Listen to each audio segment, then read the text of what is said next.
Hello and welcome to stub up academy. I am Adarsh Tiwari और आज हम इस वीडियो में क्या करने वाले हैं, तो आज हम करने वाले हैं क्लास 10th मैथमेटिक्स का चैप्टर नंबर 6 ट्रायंगल्स का वन शॉट रिवीजन।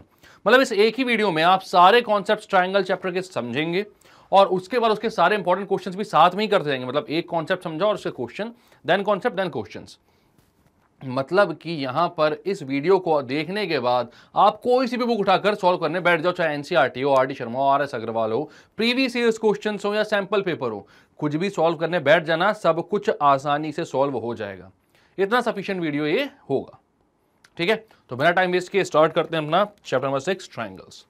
तो सबसे पहले ट्राइंगल्स जो आप लोग जब भी पढ़ते हो तो सबसे पहला जो थॉट आता है, यार बहुत टफ चैप्टर है।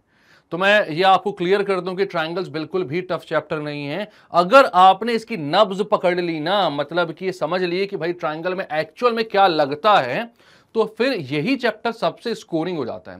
क्योंकि मैक्सिमम क्वेश्चन इसमें प्रूव दैट वाले आते हैं, भाई ऐसा प्रूव करो। तो वहां पर क्या हो जाता है, हमें ये आइडिया तो पहले लग जाता है कि हमारा आंसर क्या आने वाला है।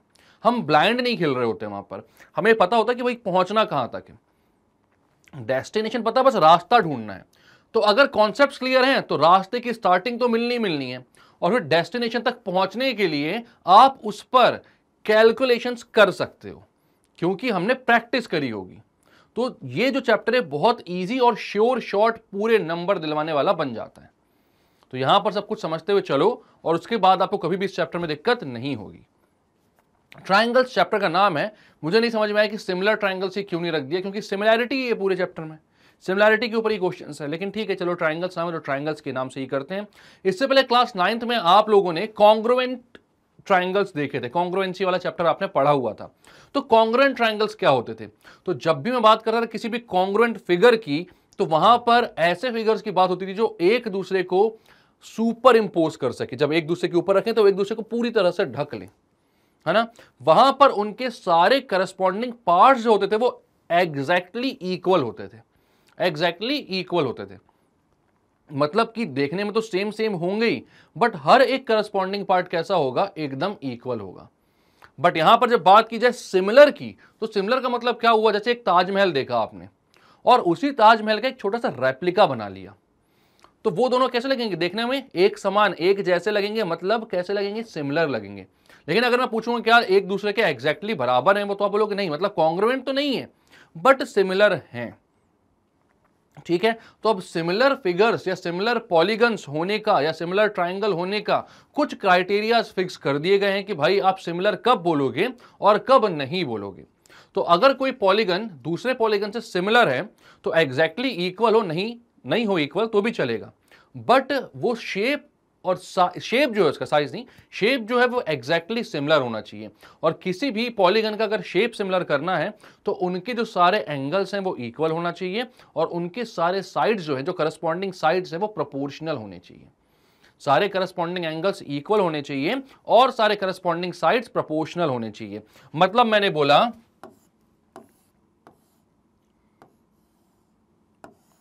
ये एक रेक्टेंगल है, पॉलीगन है भाई, ये भी ठीक है, ये x है, ये y है, ये x है, ये y है, ठीक है। और मैंने बोला ये एक और रेक्टेंगल है थोड़ा बड़ा सा, मैंने बोल दिया ये 2x है, ये 2y है, ये 2x है, ये 2y है। अब रेक्टेंगल है तो यहां पर एक बात तो पक्की हो जाती है, फिक्स हो जाती है कि इसके सारे एंगल्स जो है वो तो इक्वल होंगे 90 डिग्री के। लेकिन दूसरी चीज जो यहां पर पक्की करनी होती है, सिमिलर अगर इन रेक्टेंगल्स को होना है, एग्जैक्ट सिमिलर रेक्टेंगल्स को होना है, तो इनके जो साइड्स हैं वो प्रोपोर्शनल भी होने चाहिए।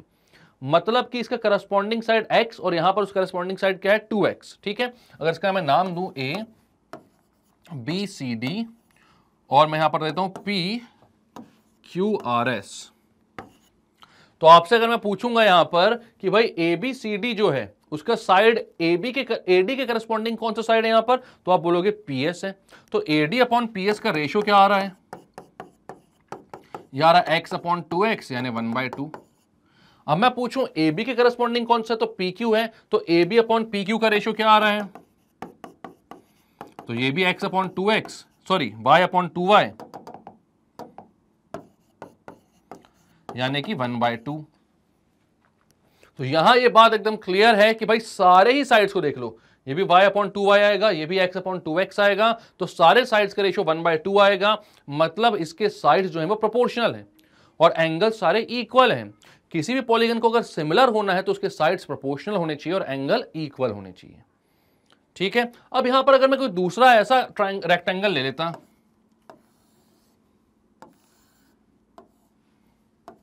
और यहां पर मैं बोलता भाई ये दोनों सिमिलर दिख रहे हैं कि कहीं से भी कहीं तक नहीं दिख रहे। क्यों नहीं दिख रहे हैं सिमिलर? क्योंकि यहां पर इनके साइड्स प्रोपोर्शनल ही नहीं होंगे, सारे साइड्स का रेशियो इक्वल नहीं आ रहा होगा। ठीक है, तो यहां पर आप समझ जाओ कि अगर किसी पॉलीगन को सिमिलर होना है तो उसके सारे एंगल्स इक्वल होने चाहिए, उसके सारे साइड्स प्रोपोर्शनल होने चाहिए। ठीक है, अब अगर मैं सर्कल और स्क्वायर की बात करूं तो क्या सारे सर्कल्स और सारे स्क्वायर्स सिमिलर होंगे? कमेंट सेक्शन पर इसका आंसर जरूर देना मुझे, कमेंट सेक्शन पर इसका आंसर देना कि क्या सारे सर्कल्स या सारे स्क्वायर सिमिलर होंगे। चलो, तो अब सिमिलर ट्रायंगल्स पे पहुंचने से पहले हम कुछ थ्योरम्स पढ़ते हैं और फिर सिमिलैरिटी इन ट्रायंगल्स को डिस्कस करेंगे। तो पहला आपने सिमिलर पॉलीगन को समझा, अब कुछ थ्योरम्स देखोगे। सबसे पहली थ्योरम जो आपके सामने आती है वो होती है बेसिक प्रोपोर्शनैलिटी थ्योरम, जिसको थेल्स थ्योरम भी बोलते हैं। ठीक है, तो ये थ्योरम क्या बोलती है कि भाई if any line is parallel to one side of a triangle, then it divides the other two sides in equal ratio। मतलब कि अगर कोई लाइन जो होती है वो किसी एक साइड से, ट्राइंगल के एक साइड से पैरेलल होती है तो वो जो बाकी बचे दो साइड्स होते हैं उनको इक्वल रेशियो में डिवाइड करती है। ये हमें प्रूव करना है। अब आप बोलोगे प्रूव करना है तो थ्योरम है, हर थ्योरम को एक बार प्रूव भी करके देखते हो ना। और ये बहुत इंपॉर्टेंट थ्योरम्स हैं क्योंकि ये बहुत बार पूछे गए हैं आपके एग्जाम्स में। ठीक है, तो यहां पर क्या बोल रहा है, सबसे पहले थ्योरम की स्टेटमेंट क्या है वो देखते हैं एंड देन इसको प्रूव करते हैं। सबसे पहले बोला जा रहा है यहां पर if a line is drawn parallel to one side of a triangle to intersect the other two sides in distinct points, मतलब कि एक लाइन है जो कि किसी एक साइड के पैरेलल ड्रॉ करी गई है किसी ट्राइंगल में और वो बाकी दोनों साइड्स को दो अलग अलग डिस्टिंक्ट पॉइंट्स में इंटरसेक्ट करती है, then the other two sides are divided in the same ratio. तो जो दो अदर टू साइड्स हैं वो सेम रेशियो में डिवाइड होंगे। ठीक है, this theorem is also known as Thales theorem, इसको थेल्स थ्योरम भी बोलते हैं और यही आपकी बेसिक प्रोपोर्शनैलिटी थ्योरम भी होती है। सबसे पहले डायग्राम देखते हैं।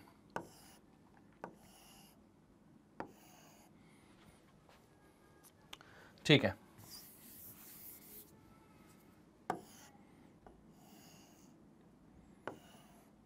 तो ये आपका ए, ये है बी, ये है सी। ठीक है, ये तीन पॉइंट्स हैं, ये एक ट्राइंगल है। यहां पर आपको क्या बोला गया, तो यहां पर बोला गया भाई कि एक लाइन है जो किसी एक साइड से पैरेलल है। तो यहां पर कौन से साइड से पैरेलल बोलोगे आप, तो आपने बोल दिया बीसी के पैरेलल एक लाइन ड्रॉ करते हो आप। इस लाइन के पॉइंट्स का नाम डी और ई दे दिया और आप बोलते हो, मतलब आपने नहीं, ये थ्योरम में बोला गया है कि डी अगर बीसी के पैरेलल है तो ये बाकी दोनों साइड्स को, मतलब अगर ये पैरेलल है बीसी के तो बाकी दोनों साइड्स कौन से हुए, ए बी और ए सी, तो इन दोनों साइड्स को क्या करती है, इक्वल रेशियो में डिवाइड करती है। इक्वल रेशियो में डिवाइड करती है, क्या मतलब हुआ, AD upon DB equals to AE upon EC होता है। ये है हमारा टू प्रूव, ये हमको प्रूव करना है। ठीक है, इसको हमको प्रूव करना। तो अब इसको प्रूव करने के लिए हमारे पास कौन कौन से असला बारूद हैं, क्या क्या चीजें हैं हमारे पास जिससे मैं इसको प्रूव कर सकता हूं। तो सबसे पहली चीज यहां पर आप लोग समझ लो अच्छे से कि यहां पर आपको कुछ ट्राइंगल्स बनाने पड़ेंगे, मतलब कुछ ट्राइंगल्स बने हुए तो उनकी हाइट्स बनानी पड़ेगी सबसे पहले तो। ठीक है, अगर मैं बात करूं ट्राइंगल ADE की और मैं बोलता हूं मेरा बेस होगा AD, बेस AD लोगे तो हाइट क्या लोगे, अगर बेस AD है तो हाइट लोगे ऑपोजिट वर्टेक्स से। AD के ऑपोजिट वर्टेक्स कौन सा है, E है, यहां से परपेंडिकुलर ड्रॉप कर दो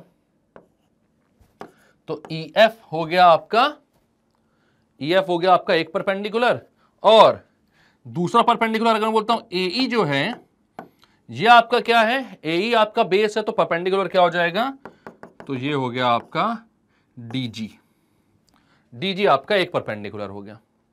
ठीक है, एक ही ट्राइंगल में अलग अलग बेसिस के थ्रू आपने दो अलग अलग हाइट्स यहां पर निकाल ली। ऐसा क्यों किया है, अगर बेस और हाइट की बार बार मैं बात कर रहा हूं तो इसका मतलब यह हो रहा है कि कहीं ना कहीं ट्राइंगल का एरिया निकालना होगा मुझे। क्यों निकालना होगा? क्योंकि half base into height triangle का एरिया ही तो होता है। आई बात समझ में?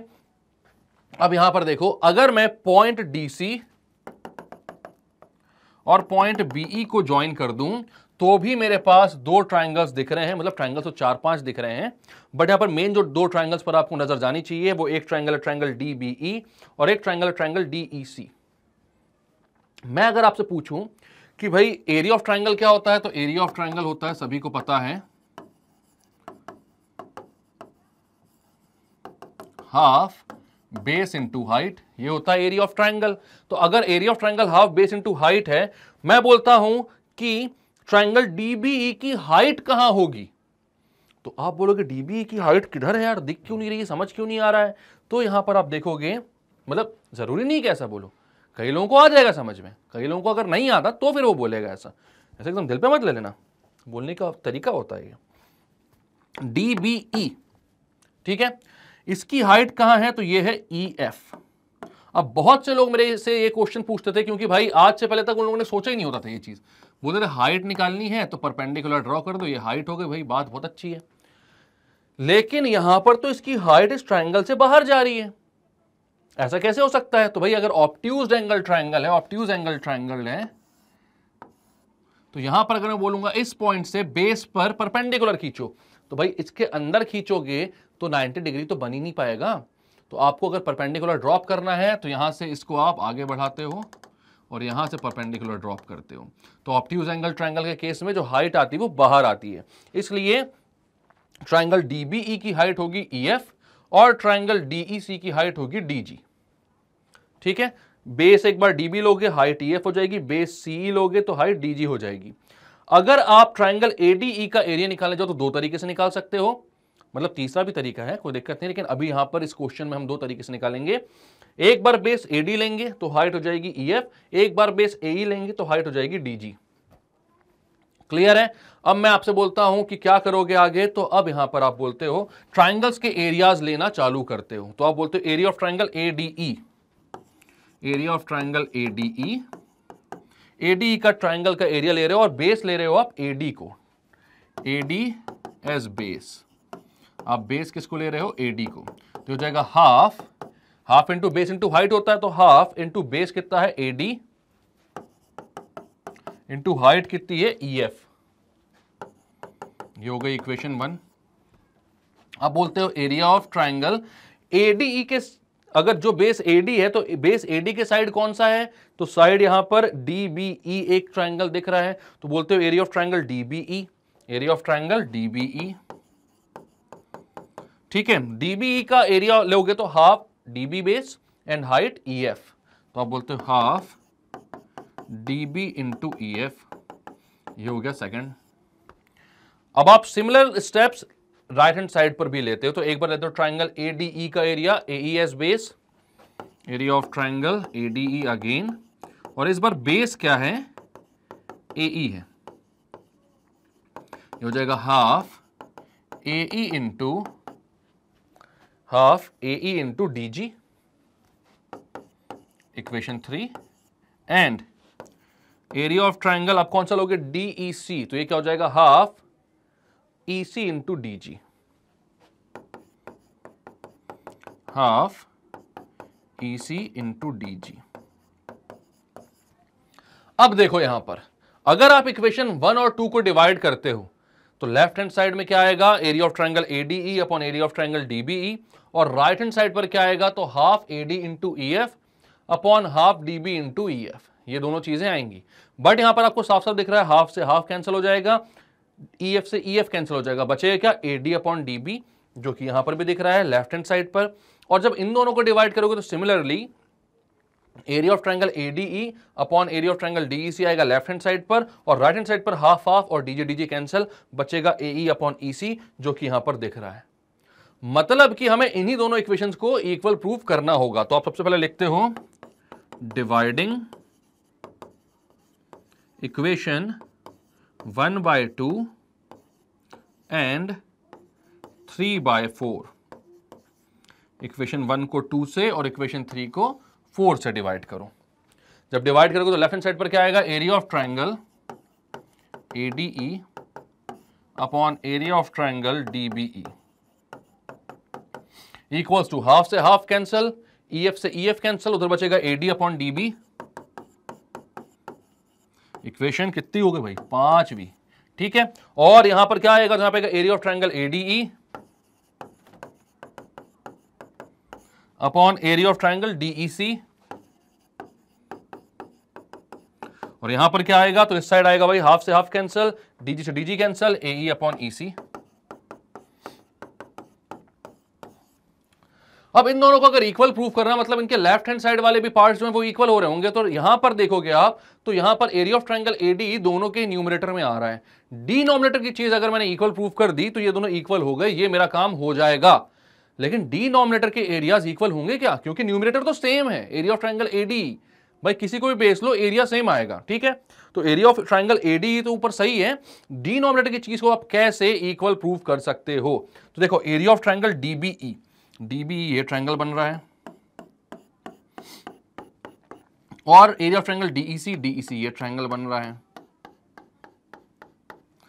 दोनों का बेस सेम है क्या? तो आप बोलोगे हाँ, दोनों DE पे बन रहे हैं भाई, दोनों का एक साइड सेम है और दोनों सेम पैरेलल्स के बीच में है। दो पैरेलल लाइंस DE और BC, DE parallel to BC given था ना आपको, ये क्या था? गिवन। आप एग्जाम में कुछ और लिखकर आओ या ना आओ, गिवन टू प्रूव जरूर लिखकर आना। क्वेश्चंस के थोड़े मार्क्स तो वहां पर फॉर्मूला दिखाओगे आप तो वैसे ही बन जाएगा, मिल जाएंगे। ठीक है, अब यहां पर आप क्या बोलते हो भाई? दोनों जो ट्राइंगल्स हैं DEB और DEC दोनों सेम बेस पर बन रहे हैं, बिटवीन सेम पैरेलल्स हैं, तो आप बोलोगे area of triangle DBE equals to area of triangle DEC। ये ऐसा क्यों है? क्योंकि because triangles on the same base and between same parallels। तो जो भी ट्राइंगल सेम बेस पर और बिटवीन सेम पैरेलल्स के बीच में होते हैं तो भाई उनका जो एरिया आता है वो हमेशा सेम ही आता है। ठीक है, ये बात आपने थ्योरम जो है ये क्लास 9th में पढ़ी है।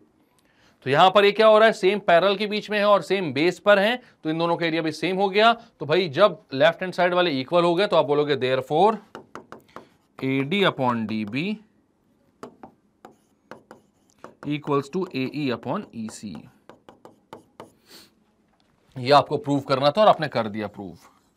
कैसे भाई? एरिया ऑफ ट्राइंगल DB और DEC इक्वल हो चुका है, एरिया ऑफ ट्राइंगल AD और AD तो कॉमन ही है, सेम है, मतलब लेफ्ट हैंड साइड वाले दोनों के इक्वल हो गए, तो राइट हैंड साइड वाले भी इक्वल होंगे ना। तो AD अपॉन DB जो किसके इक्वल हो गया? AE अपॉन EC के। क्लियर है? इसका स्क्रीनशॉट लेना तो ले लो फटाक से, एकदम जोर से। इसको क्लियर करके आगे चलते हैं अपन।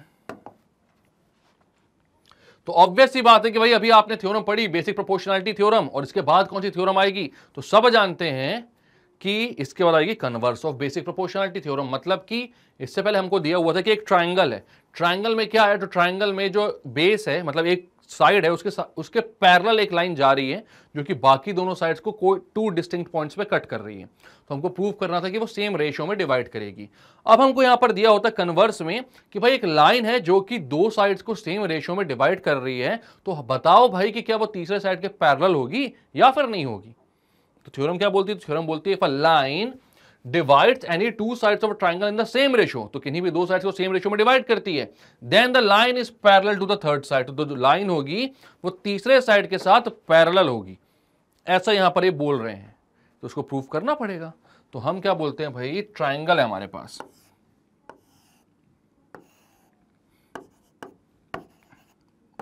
और लाइन बनी हुई है DE। गिवन क्या है? तो गिवन है AD upon DB is equals to AE upon EC।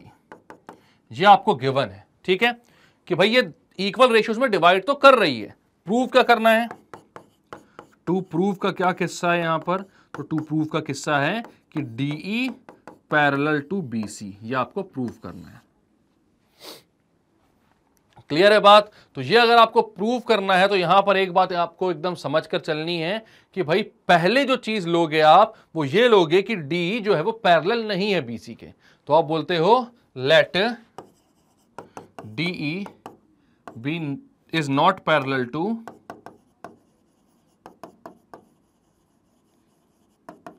BC। D जो है वो BC के पैरेलल नहीं है। अब D अगर BC के पैरेलल नहीं है तो कोई दूसरी एक लाइन में बना सकता हूं जो कि BC के पैरेलल हो। तो आप बोलते हो भाई एक पॉइंट ले लिया F, और अब मैं बोलता हूं and another line DF is parallel to BC। ये हमने सपोज किया है भाई। हमने बोला कि चलो ठीक है, अगर आप ये बोल रहे हो कि D जो है वो पैरेलल है BC के, प्रूव करो, तो हम बोलते हैं हम नहीं कर रहे प्रूफ। हम तो साफ साफ आपको पहले ही बोल दे रहे हैं कि D जो है वो पैरेलल नहीं है BC के।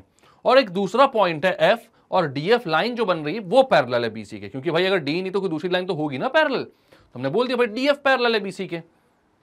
बट अब इस क्वेश्चन को भी वैसे सॉल्व करने से वो रूट 2 को प्रूव करने वाला करते थे ना, खुद को कॉन्ट्राडिक्ट करके। तो यहां पर भी लास्ट में जाके खुद को क्या करना है, कॉन्ट्राडिक्ट करना है। मतलब कि लास्ट में ये बोलना पड़ेगा कि भाई शुरुआत में जो चीज ली थी आपने कि D जो होगा वो BC के पैरेलल होगा, D जो होगा वो BC के पैरेलल नहीं होगा, तो वो चीज गलत थी, और DE ही BC के पैरेलल होगा। ठीक है, तो यहां पर आप बोलते हो let D is not parallel to BC and another line DF parallel to BC। DF is parallel to BC। अगर DF पैरेलल है BC के, इसको सबसे पहले इक्वेशन 1 बोलता हूं मैं, DF पैरेलल है BC के, तो यहां पर भी थेल्स थ्योरम लग जाएगी। बेसिक प्रोपोर्शनलिटी जो इससे पहले देखी थी, लाइन पैरेलल होती तो इक्वल रेशियो में डिवाइड करती है। तो आप बोलोगे therefore AD upon DB is equals to AF upon FC। AF upon FC क्यों? क्योंकि DF पैरेलल टू BC है। नहीं दिख रही है जानता हूं मैं, बट हमें अलग से लाइन बनानी पड़ेगी ना एक भाई। ठीक है, तो ये दोनों हो गए। क्यों इक्वल हो गए? क्योंकि भाई बाय बेसिक प्रोपोर्शनैलिटी थ्योरम। ठीक है, अब यहां पर देखो, इसको इक्वेशन नंबर 2 बोल देता हूं मैं। इक्वेशन 1 में भी AD अपॉन DB था किसके इक्वल? AE अपॉन EC के। इक्वेशन नंबर 2 में भी AD अपॉन DB जो है वो AF अपॉन FC के इक्वल है। मतलब दोनों ही इक्वेशंस में लेफ्ट हैंड साइड इक्वल है, तो राइट हैंड साइड तो इक्वल होगा ही होगा। तो आपने क्या बोला भाई कि AE अपॉन EC जो है वो AF अपॉन FC के इक्वल है। अब आपने क्या किया, दोनों साइड 1 ऐड कर दिया।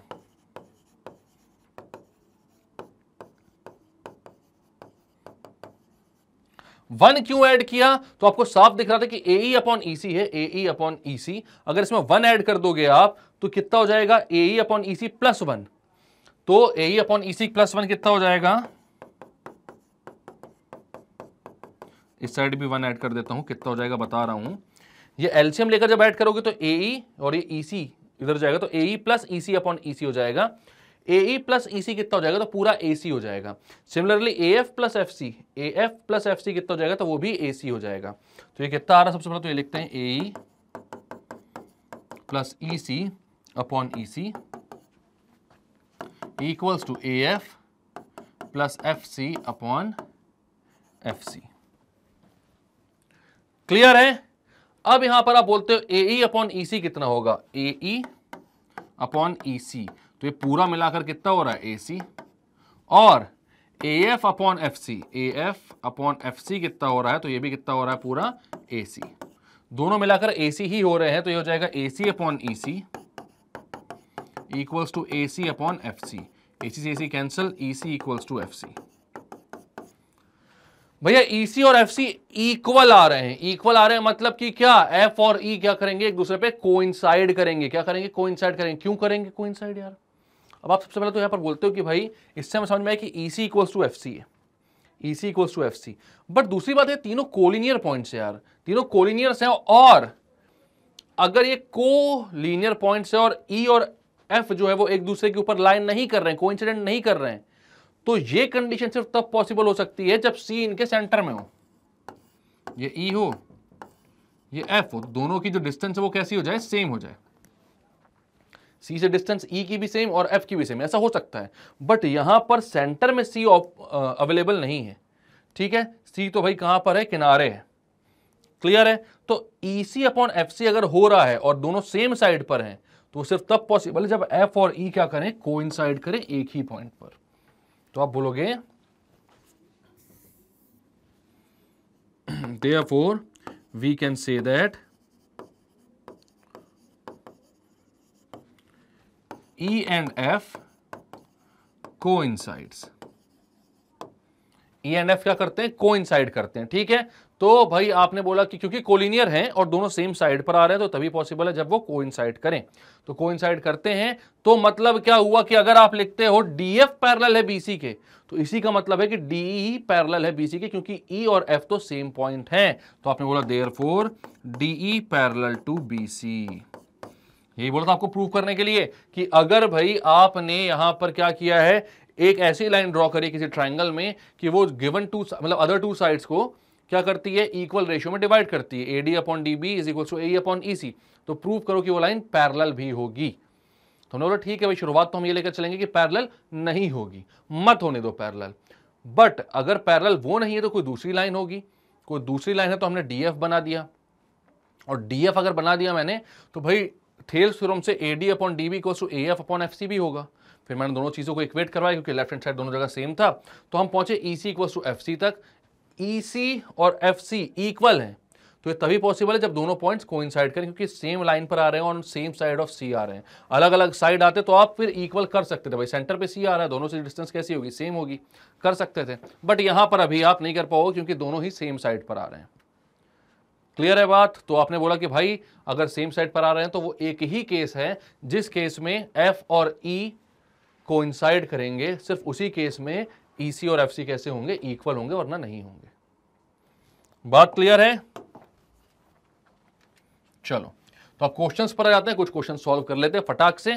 तो क्या बोल रहा है, in the given figure DE is parallel to DQ। इस गिवन फिगर में DE पैरेलल है DQ के। DE कहां है भाई, DE ये रहा DE, और parallel to DQ, D is parallel to OQ, sorry मैं DQ जबरदस्ती पढ़ रहा हूं, OQ के पैरेलल है, ठीक है। और DF पैरेलल होगा OR के, ठीक है, कोई दिक्कत नहीं है, दोनों पैरेलल है, दिख भी रहे हैं, ठीक है। Show that EF parallel to QR। तो हमें प्रूव करना है कि जो EF है ये पैरेलल है QR के।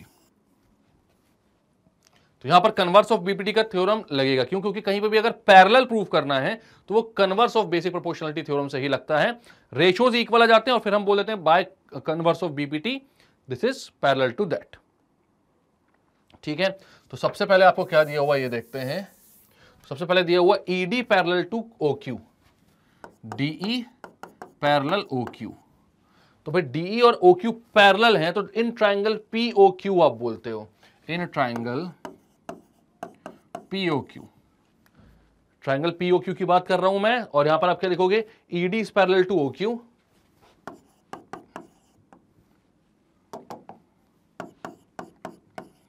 ED is parallel to OQ। और ED और OQ अगर पैरेलल हैं तो भाई यहां पर क्या लग सकता है, तो लग सकता है बेसिक प्रोपोर्शनलिटी थ्योरम।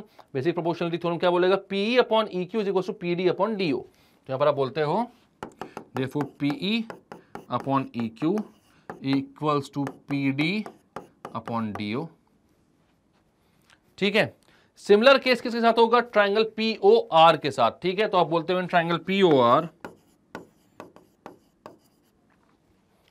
के साथ क्या होगा, तो आप बोलोगे भाई यहां पर भी DF जो है वो OR के पैरेलल है, तो यहां पर क्या हो जाएगा, PD upon DO is equal to PF upon FR, ठीक है। तो आप यहां पर बोलते हो PF upon FR equals to PD upon DO।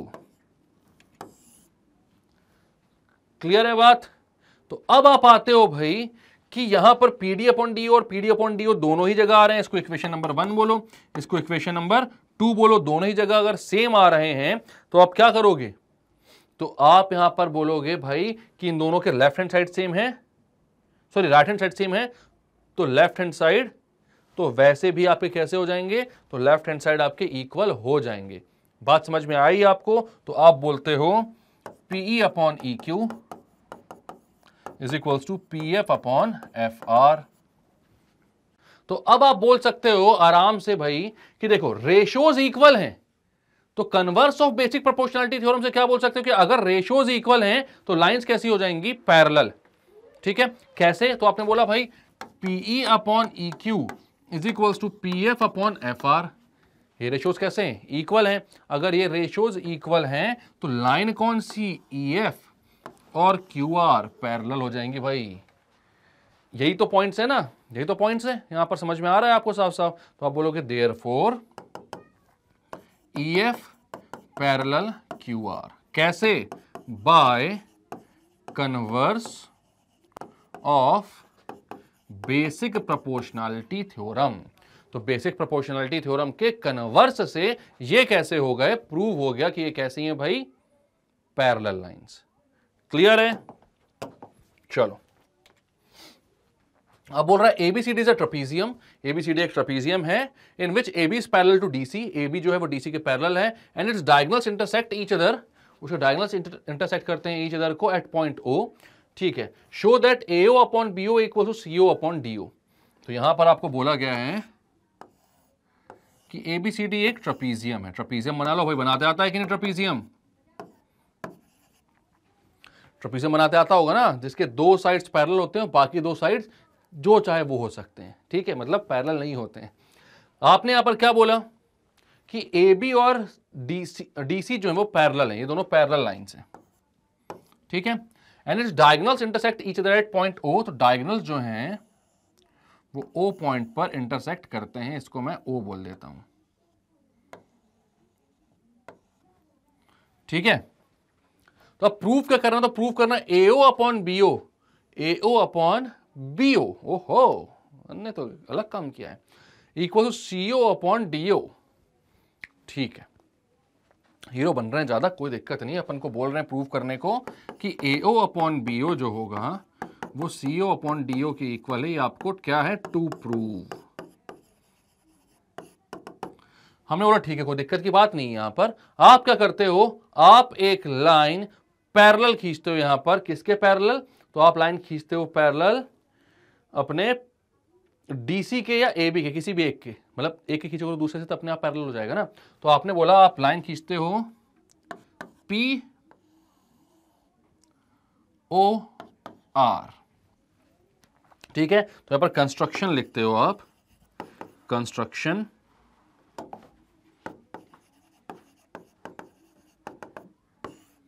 draw a line POR parallel to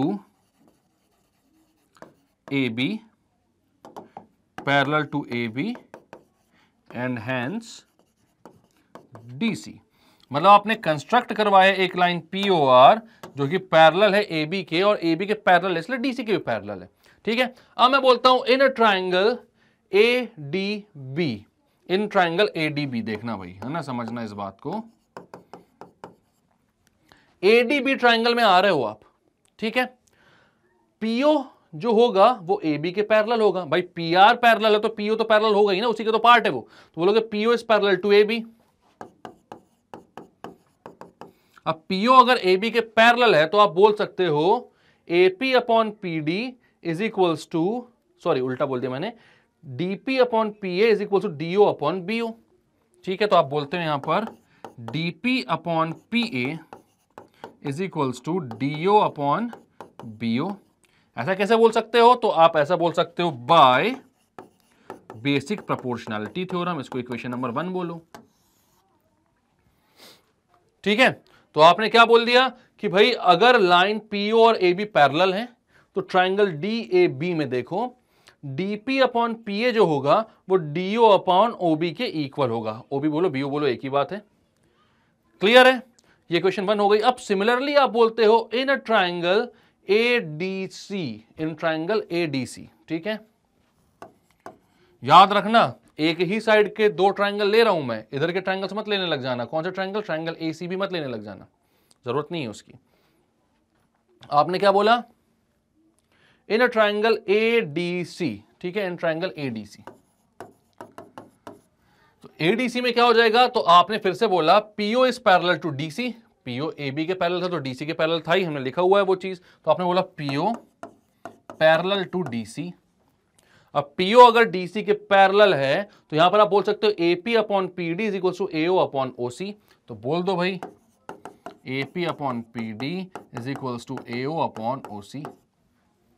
AP upon PD is equal to AO upon OC। Clear है बात? तो अब यहां पर आपके पास दो इक्वेशंस बन गई हैं।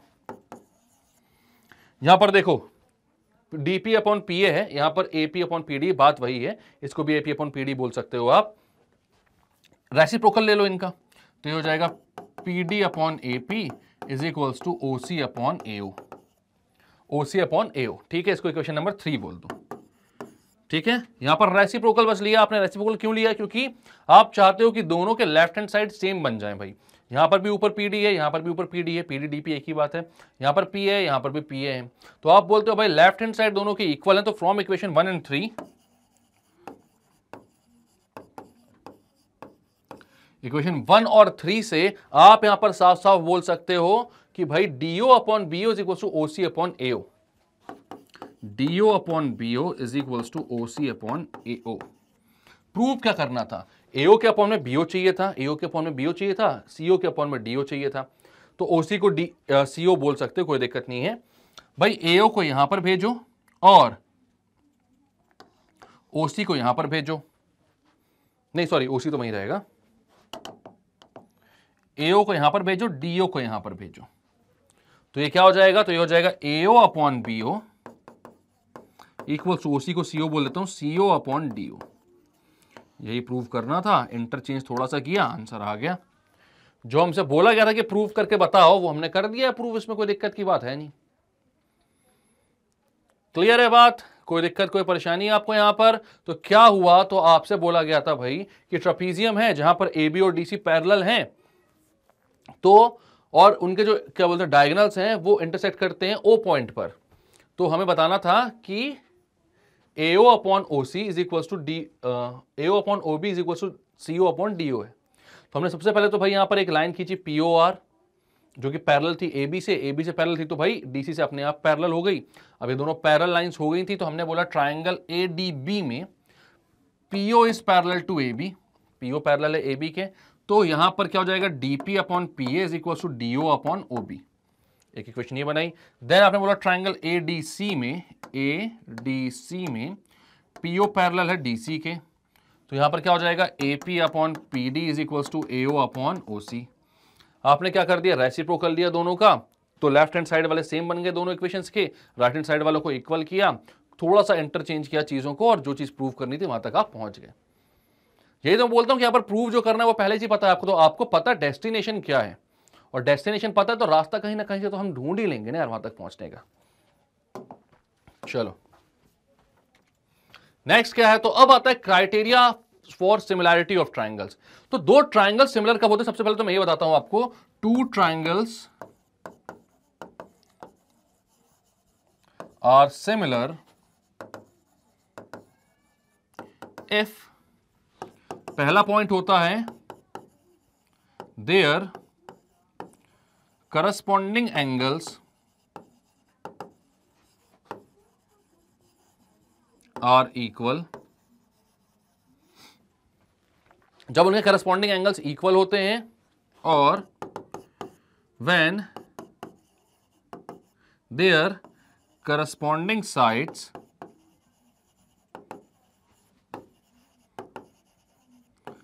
Are proportional.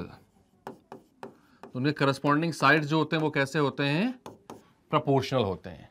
तो भाई ये दोनों क्राइटेरिया अगर फुलफिल हो रहे हैं तो दो ट्राइंगल्स कैसे होंगे? सिमिलर होंगे।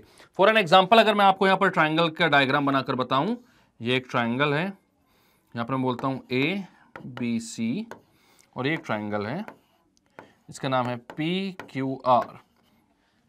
मैं बोलता हूं अगर कि इनका एंगल A जो है वो एंगल P के इक्वल है, एंगल B जो है वो एंगल Q के इक्वल है, एंगल C जो है वो एंगल R के इक्वल है। ठीक है, और मैं बोलता हूं उनके जो साइड है AB upon PQ, AC upon PR और BC अपॉन QR कैसे हैं? इक्वल है। ठीक है, तो ये क्या हो जाएगा अगर मैं बोलता हूं AB upon PQ, AB upon PQ, AC के साथ कौन सा? PR, और BC अपॉन QR इक्वल है। तो एंगल्स इक्वल थे एंड साइड्स प्रोपोर्शनल हैं, तो दोनों ट्राइंगल्स कैसे हो जाएंगे? सिमिलर। तो आप बोलोगे therefore triangle ABC is similar to triangle PQR। याद रखना कि ये जो साइन होता है ये क्या होता है? सिमिलैरिटी का। भाई कॉन्ग्रुएंट में तो बड़ा लंबा सा साइन होता था, ऐसा कुछ है ना, यहां पर इतना लंबा नहीं करना है, सिर्फ सिमिलर बोलना है, तो सिर्फ ये लहराता हुआ साइन बना दो वहां पर, वेव।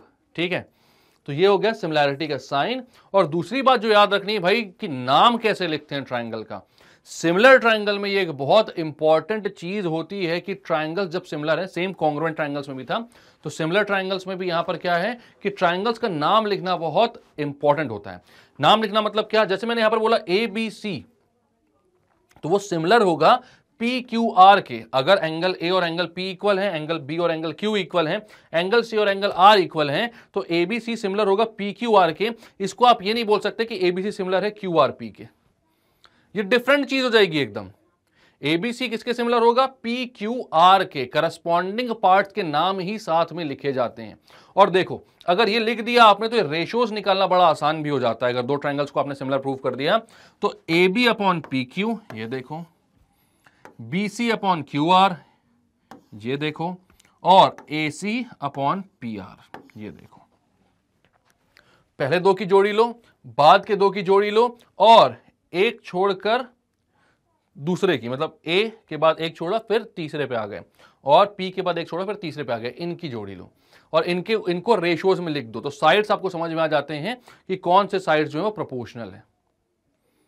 क्लियर है बात। तो ये हो गया नाम लिखने का तरीका, सिमिलैरिटी इन ट्राइंगल्स, ये समझ में आ गया होगा आई होप आपको। तो पहला जो बोल रहे हैं वो एंगल क्राइटेरिया बोल रहे हैं। ये एंगल क्राइटेरिया को आप ए क्राइटेरिया भी बोल सकते हो।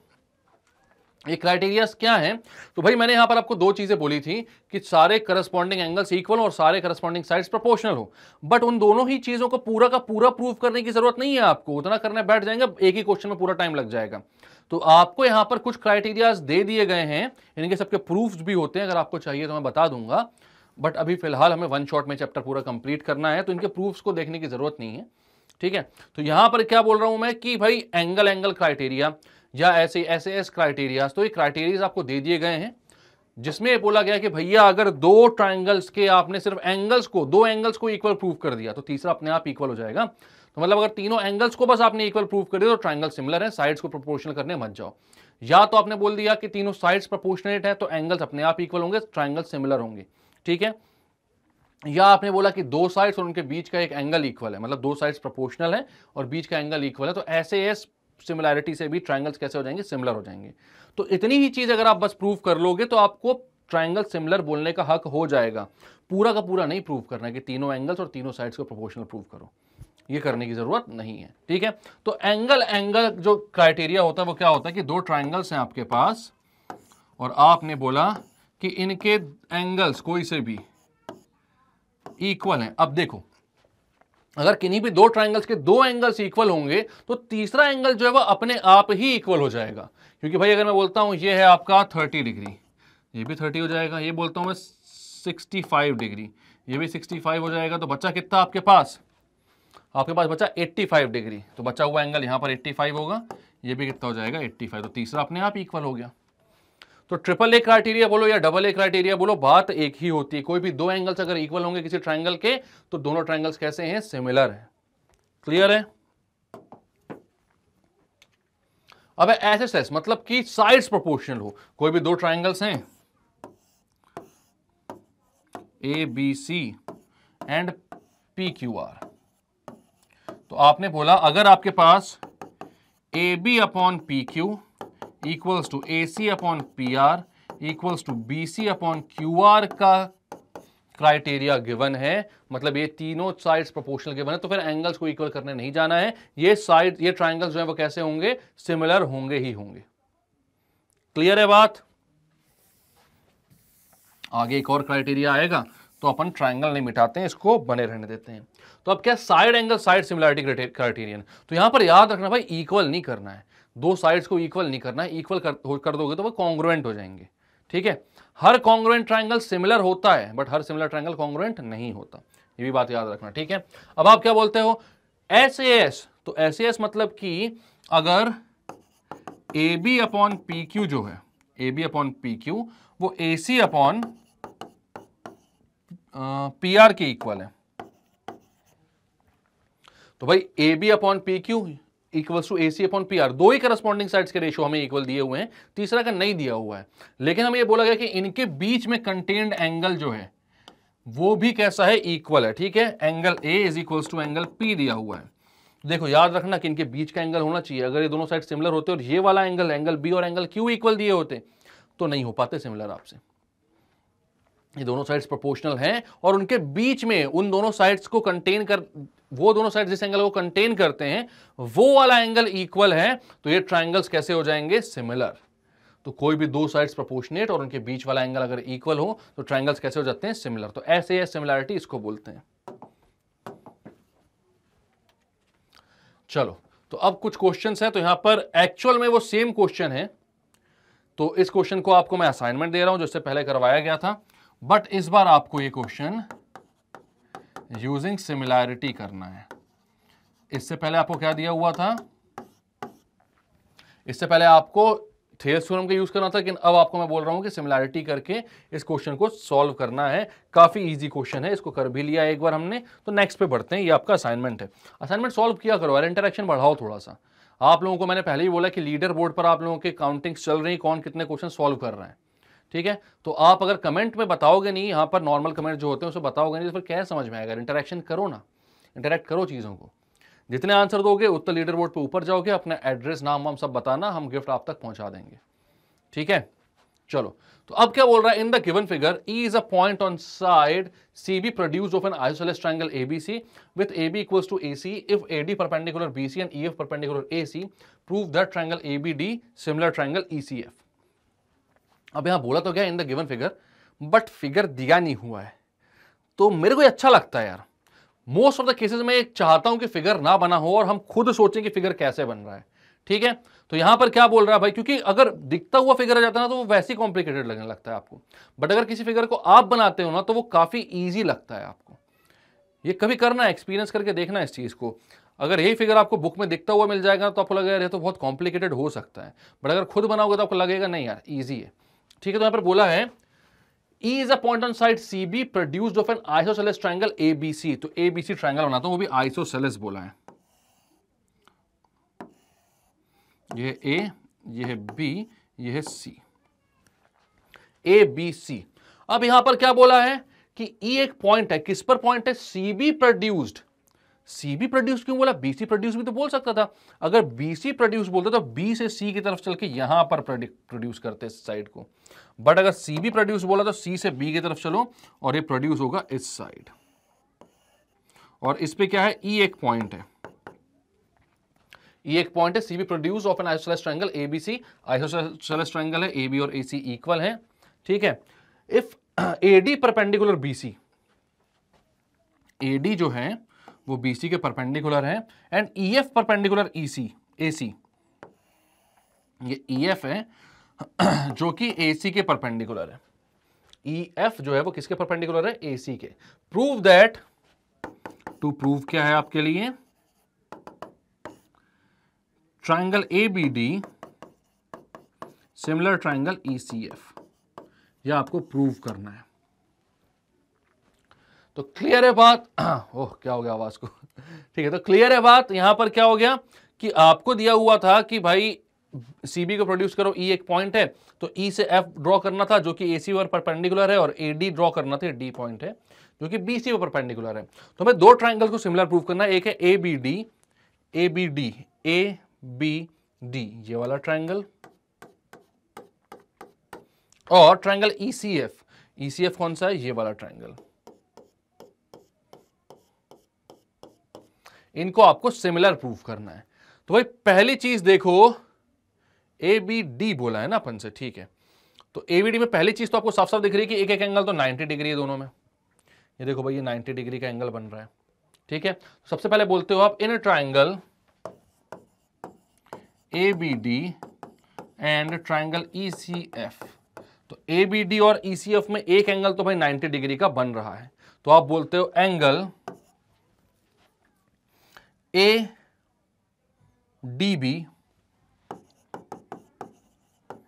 Equals to angle EFC। ये क्यों इक्वल है? 90 डिग्री ईच। दोनों किसके इक्वल है? 90 डिग्री के। अब देखो एक बात भाई, ये आइसोसेलेस ट्रायंगल है, तो भाई ये जो एंगल होगा वो इस एंगल के इक्वल होगा, ठीक है? तो आप बोलोगे एंगल, पहले लिख देते हैं ये चीज, ठीक है? इसके पहले लिख देना है इन ट्राइंगल एबीडी और ईसीएफ के पहले लिख देना angle B equals to angle C because ABC is isosceles. तो देखो भाई एंगल बी जो है वो एंगल सी के इक्वल है, एंगल सी आ रहा है एंगल ईएफसी पे और एंगल बी आ रहा है एंगल एबी ट्राइंगल एबीडी पर। तो यहां पर भी लिख सकते थे यार, ये तो यहां पर भी लिख सकते थे, इसके रीजंस तो अपन को बतानी है ना, तो यही लिख देते हैं एंगल कौन सा वाला एबीडी इक्वल्स टू एंगल एफसीई। क्यों? क्योंकि भाई आप बोलोगे ABC is triangle ABC is isosceles। क्या है? ABC है आइसोसेलेस। ठीक है, अब ABC आइसोसेलेस तो एंगल्स इक्वल हो गए, दो एंगल्स इक्वल हो गए किसी भी ट्राइंगल, ट्राइंगल कैसे हो गए? सिमिलर हो गए। तो बोलोगे देयरफॉर ट्राइंगल A D और B बोलते हो आप, ठीक है, triangle ADB similar to triangle, किस ट्राइंगल के सिमिलर होगा भाई? अब यहां पर नाम लिखना बहुत जरूरी है, ठीक है। तो ADB, D वाला एंगल F वाले एंगल से इक्वल था 90-90, तो D वाला तो सेकंड नंबर पे आएगा, ठीक है। और B वाला एंगल C वाला एंगल से इक्वल था, तो यहां पर B आया है, तो सेकंड नंबर पे C, थर्ड नंबर पे C आ जाएगा। बचा कौन सा? C आ चुका है, ओए D वाला F से इक्वल था ना, तो F लिखोगे ना, FC, ठीक है। C आ चुका है, F आ चुका है, बचा कौन सा? E बचा, तो अब E लिख दो पहले, E पहले लिख दो। क्यों? क्योंकि भाई D के इक्वल F था, B के इक्वल C था, तो A के लिए बचा कौन सा? E। तो यहां पर याद रखना ट्राइंगल ADB जो है, ट्राइंगल ADB वो सिमिलर होगा ट्राइंगल EFC से, ठीक है। तो आपने यहां पर बोला भाई कैसे? AA सिमिलैरिटी, और प्रूफ क्या करना था? यही प्रूफ करना था, हमने कर दिया प्रूफ। क्लियर है क्वेश्चन? कोई दिक्कत कोई परेशानी यहां पर? क्लियर करते हैं इसको, आगे बढ़ते। तो नेक्स्ट क्या भाई, तो अब आ चुके हैं अपन क्वेश्चंस के ऊपर, तो सिमिलैरिटी के ऊपर कुछ क्वेश्चंस कर लेते हैं। तो क्या बोल रहा है यहां पर बोल रहा है भाई diagonal AC and BD of a trapezium ABCD। तो एक ट्रेपीजियम है ABCD और उसके दो डायगोनल्स है AC और BD with AB parallel to DC। वहां पे बोल रहा है AB जो है DC के पैरेलल है, intersect each other eight point O। तो पॉइंट O पर ही इंटरसेक्ट करते हैं एक दूसरे को, ठीक है। तो उसके बाद क्या बोल रहा है? Using a similarity criterion for two triangles show that OA upon OC equals to OB upon OD, ठीक है। तो सबसे पहले इसके लिए क्या करना है? तो हमें सोचना है कि हम डायग्राम कैसे बनाएं। एक बार डायग्राम अगर बन जाता है, चीजों को विजुअलाइज कर पाते हो, तो फिर ये क्वेश्चन काफी इजी हो जाता है, ठीक है। तो सबसे पहले डायग्राम बनाते हैं। डायग्राम का नाम है, सॉरी डायग्राम जो है मतलब ट्रेपीजियम है, ट्रेपीजियम का नाम है ABCD। तो ABCD बनाते हैं हम सबसे पहले। ये ट्रेपीजियम है आपका, ये A है, B C D। अब क्या बोला? AB is parallel to DC। AB जो है वो DC के पैरेलल है, ये AB है, ये DC के पैरेलल है, ये दोनों लाइंस पैरेलल अपन को गिवन है, ठीक है। ट्रेपीजियम क्या होता है? तो एक ऐसा पॉलीगन होता है, मतलब एक ऐसा क्वाड्रिलेटरल होता है जिसके दो साइड्स पैरेलल होते हैं और दो साइड्स पैरेलल नहीं होते हैं, ठीक है। दो ऑपोजिट साइड्स पैरेलल होते हैं, ऑब्वियस सी बात है ना, ऑपोजिट साइड्स ही पैरेलल होंगे, एडजेसेंट साइड तो पैरेलल हो नहीं सकते, वो तो इंटरसेक्टिंग होंगे, ठीक है। अब बोल रहा है डायगोनल्स AC और BD जो है वो इंटरसेक्ट करते हैं पॉइंट O पर। तो AC और BD जो है,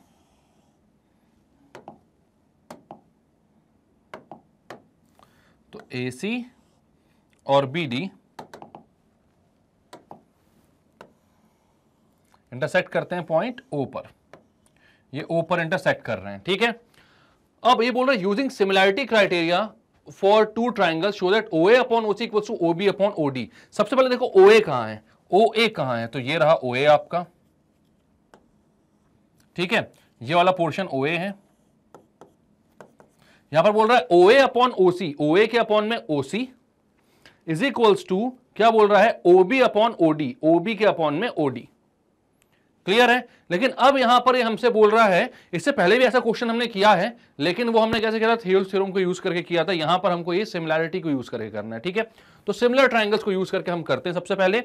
तो हम देखते हैं in triangle AOB and DOC, दो ट्राइंगल्स हैं AOB और DOC हैं। तो मैं बोलता हूं in triangle AOB and triangle DOC, दो ट्राइंगल्स और दोनों कैसे होंगे भाई? अगर सिमिलर होंगे तो उनके जो साइड्स होंगे वो प्रोपोर्शनल होंगे, ये मैं जानता हूं। तो मैंने बोला कि भाई अगर AOB और DOC सिमिलर हैं तो इनके मतलब सिमिलर इनको बोलने के लिए इनको प्रूव करना पड़ेगा मुझे सिमिलर। तो सिमिलर प्रूव करने के लिए या तो मुझे कोई दो एंगल्स इक्वल मिल जाए, या फिर कोई दो साइड्स प्रोपोर्शनल उनके बीच वाला एंगल इक्वल मिले, या फिर तीनों साइड्स प्रोपोर्शन मिल जाए, प्रोपोर्शनेट में मिल जाए।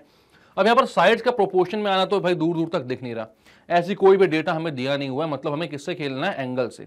और साफ साफ दिख रहा है कि यहां पर आपके पास दो पैरेलल लाइंस हैं, तो अल्टरनेट इंटीरियर एंगल्स यहां पर इक्वल दिख रहे हैं। तो आप बोलोगे एंगल बी जो है, angle A B O is equal to angle D. भाई ये जेड वाले एंगल बन रहे हैं, अल्टरनेट इंटीरियर एंगल, याद है ना, जेड के कोने वाले। दो पैरेलल लाइंस होती हैं तो अल्टरनेट इंटीरियर एंगल्स कैसे होते हैं, इक्वल होते हैं अगर उनको एक ट्रांसवर्सल इंटरसेक्ट कर रही होती है तो मैंने बोला भाई ये जेड वाले एंगल्स हैं, angle A B O equal to angle ODC हो गया, और angle B A O is equal to angle OCD हो गया। क्लियर है बात। दो एंगल अगर इक्वल हो चुके हैं तो ट्रायंगल्स क्या हो गए, ट्रायंगल्स हो गए सिमिलर। तो मैं बोलता हूं देयरफॉर एंगल, पहले तो मैं बोलता हूं angle B A O equals to angle OCD by A I A क्या होता है, ऑल्टरनेट इंटीरियर एंगल। ठीक है, अब मैं बोलता हूं angle angle A B O equals to angle O D C, ये भी कैसे, बाय ऑल्टरनेट इंटीरियर एंगल। तो दोनों ट्रायंगल्स कैसे हो गए, कॉन्ग्रुएंट हो गए। तो आप बोलोगे देयरफॉर, सॉरी सिमिलर हो गए, कॉन्ग्रुएंट नहीं सिमिलर। कॉन्ग्रुएंट तो नहीं बोला इससे पहले मैंने कभी भी, सिमिलर पढ़ रहे हैं भाई। ठीक है, ट्रायंगल ए ओ बी, अब देखो आप ए बोल रहे हो उसके बाद बी ओ बोल दो, चलो A B O equals to, यहां देखो एंगल ए से इसका कौन सा एंगल इक्वल है, तो इसका दूसरे वाले ट्रायंगल का सी एंगल इक्वल है। तो यहां पर अगर जहां पे पहले ए लिखे हो तो यहां पर पहले सी लिखोगे। जो करस्पॉन्डिंग पार्ट्स इक्वल होते हैं उनको ही हम पहली मतलब एक साथ लिखते जाते हैं, मतलब उसी पोजीशन पर लिखते हैं उसको, जैसे पहले वाले ट्रायंगल में जिस पोजीशन पे वो करस्पॉन्डिंग पार्ट होता है। मतलब कि तीन पार्ट्स हैं ए बी और ओ। ए शुरुआत में है, एंगल ए के इक्वल एंगल सी था, तो दूसरे वाले ट्रायंगल का जब नाम लिखने जाओगे आप तो भाई सी को शुरुआत में रखना पड़ेगा। अब एंगल बी के इक्वल एंगल डी है, तो दूसरे नंबर पे यहां पर बी है, तो वहां पर भी दूसरे नंबर पे क्या होना चाहिए, डी होना चाहिए। तो angle C, triangle C D, और अब इसके पास तीसरा कौन सा बचा, तो ओ। भाई ओ वाला एंगल भी इक्वल होगा, ऑब्वियसली दिख रहा है आपको कैसे, वर्टिकली ऑपोजिट एंगल से। तो यहां पर ए बी और सी डी ओ कैसे हैं, ट्रायंगल सिमिलर हैं। इक्वल क्यों लिख रहा हूं मैं,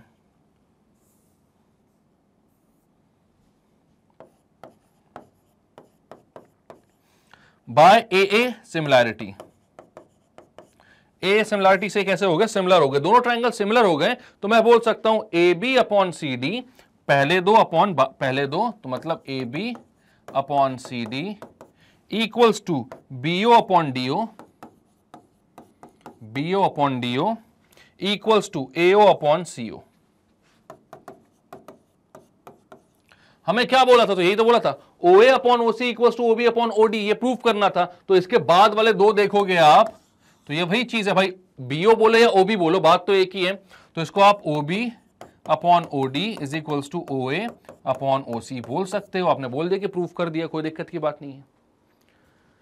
बात क्लियर है आपको, यहां पर कोई दिक्कत कोई परेशानी इधर पर, इजी क्वेश्चन था, सॉल्व कर लिया हमने। नेक्स्ट पर बढ़ते, तो अब क्या बोल रहा है, in the given figure E is a point on side C B produced of an isosceles triangle ABC. तो अब इन द गिवन फिगर बोल रहा है, फिगर भले ही नहीं दिया हुआ है, लेकिन मेरे को ऐसे क्वेश्चन अच्छे लगते हैं जिसमें फिगर नहीं दिया होता, तो हमें दिमाग यहां पर लगाना पड़ता है कि फिगर कैसा बनेगा, क्योंकि अगर हमने दिमाग लगा लिया और उसके बाद तो फिर क्वेश्चन ईजी हो जाएगा बहुत, क्योंकि आधी चीज तो हमने सोच ही ली भाई कि कैसे करना है, कैसे क्या बन रहा है यहां पर। ठीक है, क्या होता है कई बार डायरेक्टली फिगर मिल जाता है ना, तो फिगर अपन को डरावना लगने लगता है, लेकिन जब उसको एकदम इनिशियल स्टेज से आप उसको बनाओगे ना और बनाते हो तो फिर वो फिगर वही जो होता है, जो कॉम्प्लिकेटेड लग रहा था कई बार इजी लगने लगता है। तो अगर अपने क्वेश्चन में उतनी इंफॉर्मेशन आपको दी हुई, उतना डेटा दिया हुआ है कि आप फिगर बना लो, तो मेरी तो पहली यही कोशिश रहती है कि हम फिगर खुद बना लें। ठीक है, तो यहां पर क्या बोल रहा है, E is a point on side C B produced of an isosceles triangle ABC. तो एक आइसोसेलेस ट्रायंगल बनाता हूं एबीसी, ये रहा अपना आइसोसेलेस ट्रायंगल, ये है ए, ये है बी, ये है सी। अब बोल रहा है ई एक पॉइंट है, C B produced of an isosceles triangle B A B C पर। ई जो पॉइंट है वो किस पर है, सीबी प्रोड्यूस्ड पर, मतलब सीबी को जब प्रोड्यूस करोगे। अब एक बात बताओ, अगर मैं बीसी प्रोड्यूस्ड बोलूं या सीबी प्रोड्यूस्ड बोलूं, दोनों में फर्क क्या होगा, ये पता होना चाहिए आप लोगों को। कई सारे लोगों को इसमें डाउट होता है और इसी कारण ऐसे सिंपल से क्वेश्चंस भी वो गलत कर देते हैं। तो अब मैं आपसे पूछता हूं भाई कि ये बीसी प्रोड्यूस नहीं बोल रहे हैं, सीबी प्रोड्यूस बोल रहे हैं, तो इससे आपको क्या पता चला, डायरेक्शन पता चल रहा है कि प्रोड्यूस किस साइड करना है। बीसी प्रोड्यूस बोलते तो सी के साइड से प्रोड्यूस कर लेते, बी से सी की तरफ चल रहे हो, और सीबी प्रोड्यूस बोल रहे हो तो भाई सी से बी की तरफ चल रहे हो, इसलिए आप इस साइड पर इसको आगे बढ़ा दोगे। और इस पे एक पॉइंट है ई, इस पर एक पॉइंट है ई, ठीक है। अब यहां पर आपको दिया हुआ है एबीसी, मैं भैया जो AB साइड है वो AC साइड के इक्वल है, ठीक है। If AB with AB equals to AC, if AD is perpendicular to BC, तो AD परपेंडिकुलर टू BC बोल रहा है, और EF is perpendicular to AC बोल रहा है, EF is perpendicular to AC, ये बोल रहा है, ठीक है। ये AD है, ये EF है। तो मैं बोल रहा prove that triangle ABD is similar to triangle ECF। तो ट्राइंगल ABD, ट्राइंगल ABD का है ABD, ये सिमिलर है ट्राइंगल ECF के। ECF का है ECF। तो सबसे पहले आप यहां पर एक चीज बोलते हो, इन ट्राइंगल ABC, देखो यहां पर इन दोनों ट्राइंगल्स को अगर सिमिलर प्रूव करना है तो आपके पास एक एंगल तो साफ साफ दिख रहा है भाई, ABD में भी एक एंगल 90 डिग्री का है और ECF में भी एक एंगल 90 डिग्री का, तो एक एंगल तो इक्वल है पहले से ही। हमें दूसरा एंगल पता करना है कि कहां से हम उसको इक्वल निकाल सकते हैं, ठीक है। तो अब दूसरे एंगल के लिए आप क्या देखोगे, तो आप देख रहे हो यार कि एक ट्राइंगल ABD है उसमें एंगल B आ रहा है, और एक ट्राइंगल ECF है उसमें एंगल C आ रहा है, और क्योंकि ABC एक आइसोसेलेस ट्राइंगल है तो इसके ऑपोजिट एंगल्स इक्वल होंगे। तो आप बोलोगे in triangle ABC, AB is equals to AC, therefore angle B is equals to angle C, तो ये एंगल इक्वल हो गए। तो अब देखो इन दोनों ट्राइंगल्स में जिनको सिमिलर प्रूफ करना था उसमें साफ साफ हमें मिल चुका है कि कौन से दो एंगल्स इक्वल हो रहे हैं, और अगर एंगल्स को इक्वल प्रूफ कर दिया आपने ट्राइंगल्स में तो सिमिलर हो गए, दो एंगल्स को इक्वल प्रूफ कर दिया तो, ठीक है। तो यहां पर आप बोल दो ये रीजन क्यों है, ABC इज आइसोसेलेस, ठीक है। अब आप बोलते हो in a triangle ABD and triangle ECF, ABD और ECF ट्राइंगल में अब आप बोलोगे angle EFC is equals to angle ADB, ठीक है। यहां पर बोलते हो angle EFC is equals to angle ADB, ठीक है। अब दोनों एंगल्स इक्वल है, क्यों इक्वल है, क्योंकि दोनों 90 डिग्री के हैं। अब आप बोलते हो दूसरा एंगल कौन सा, तो दूसरा angle angle ABD is equals to angle ECF। तो पहले अपन E वाले लिख रहे हैं तो यहां पर मैं लिख देता हूं angle ECF is equals to angle ABD। क्यों इक्वल है ये, क्योंकि आपने बोला फ्रॉम इक्वेशन 1, इसको इक्वेशन 1 बोल दो,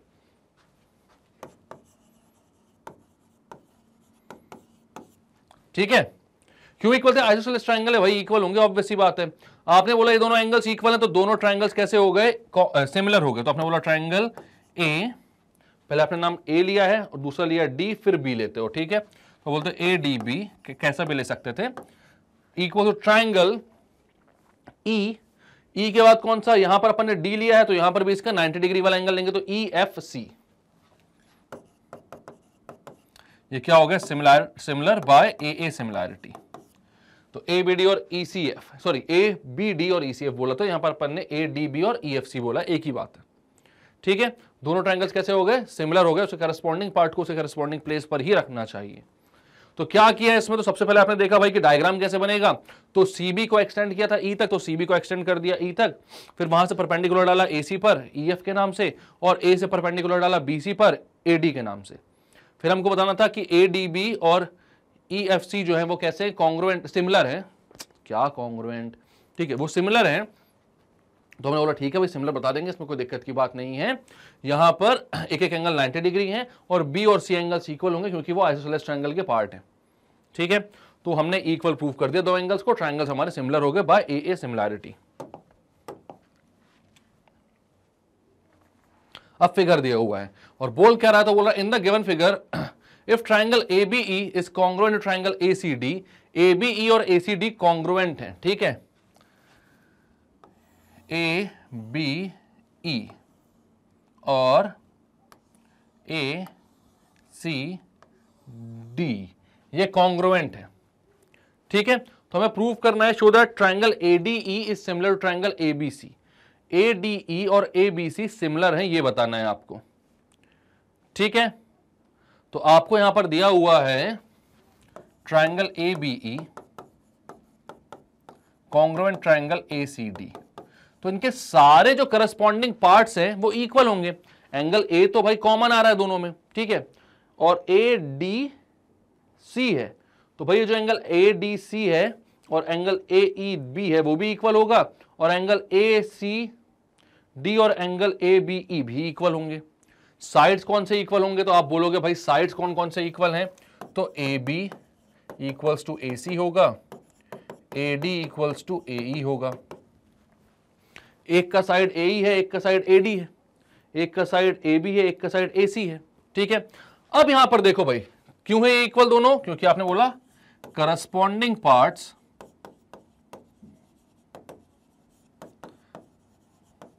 ऑफ कॉन्ग्रुएंट ट्राइंगल्स, दो ट्राइंगल्स अगर कॉन्ग्रुएंट है तो उनके करस्पॉन्डिंग पार्ट्स जो होते हैं वो इक्वल होते हैं, ठीक है।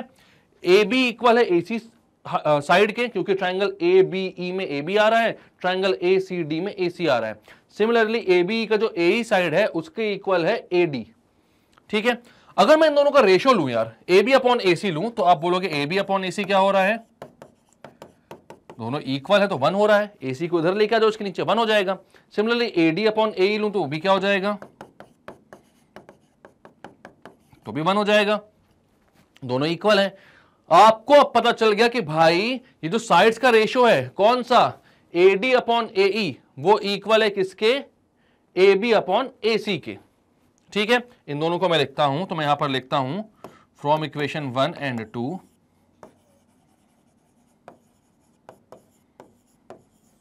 तो आप बोलोगे AB upon AC is equals to AD upon AE।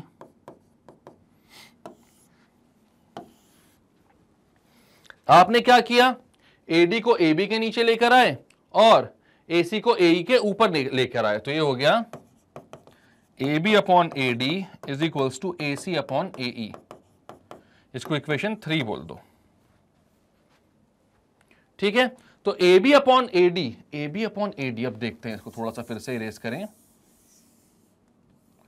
अब मैं आता हूं यहां पर इन ट्राइंगल कौन कौन से सिमिलर प्रूफ करने हैं, in triangle ADE and triangle ABC, इन दोनों ट्राइंगल्स में आता हूं मैं, ठीक है, ADE और ABC में, ADE और ABC। तो यहां पर आपको एंगल A दोनों जगह कॉमन दिख रहा है भाई, दोनों ही ट्राइंगल में एंगल A कॉमन आ रहा है, तो आप बोलोगे angle A is equals to angle A common. Then दो सिमिलर ट्राइंगल्स के जो साइड्स का रेशियो होता है उसको भी इक्वल आना चाहिए। यहां पर इक्वल आ रहा है क्या वो साइड का रेशियो, तो आप बोलोगे बिल्कुल AB upon AD is equals to AC upon AE, equal आ रहा है ये, ठीक है। तो आप बोलोगे AB upon AD equals to AC upon AE from equation 3।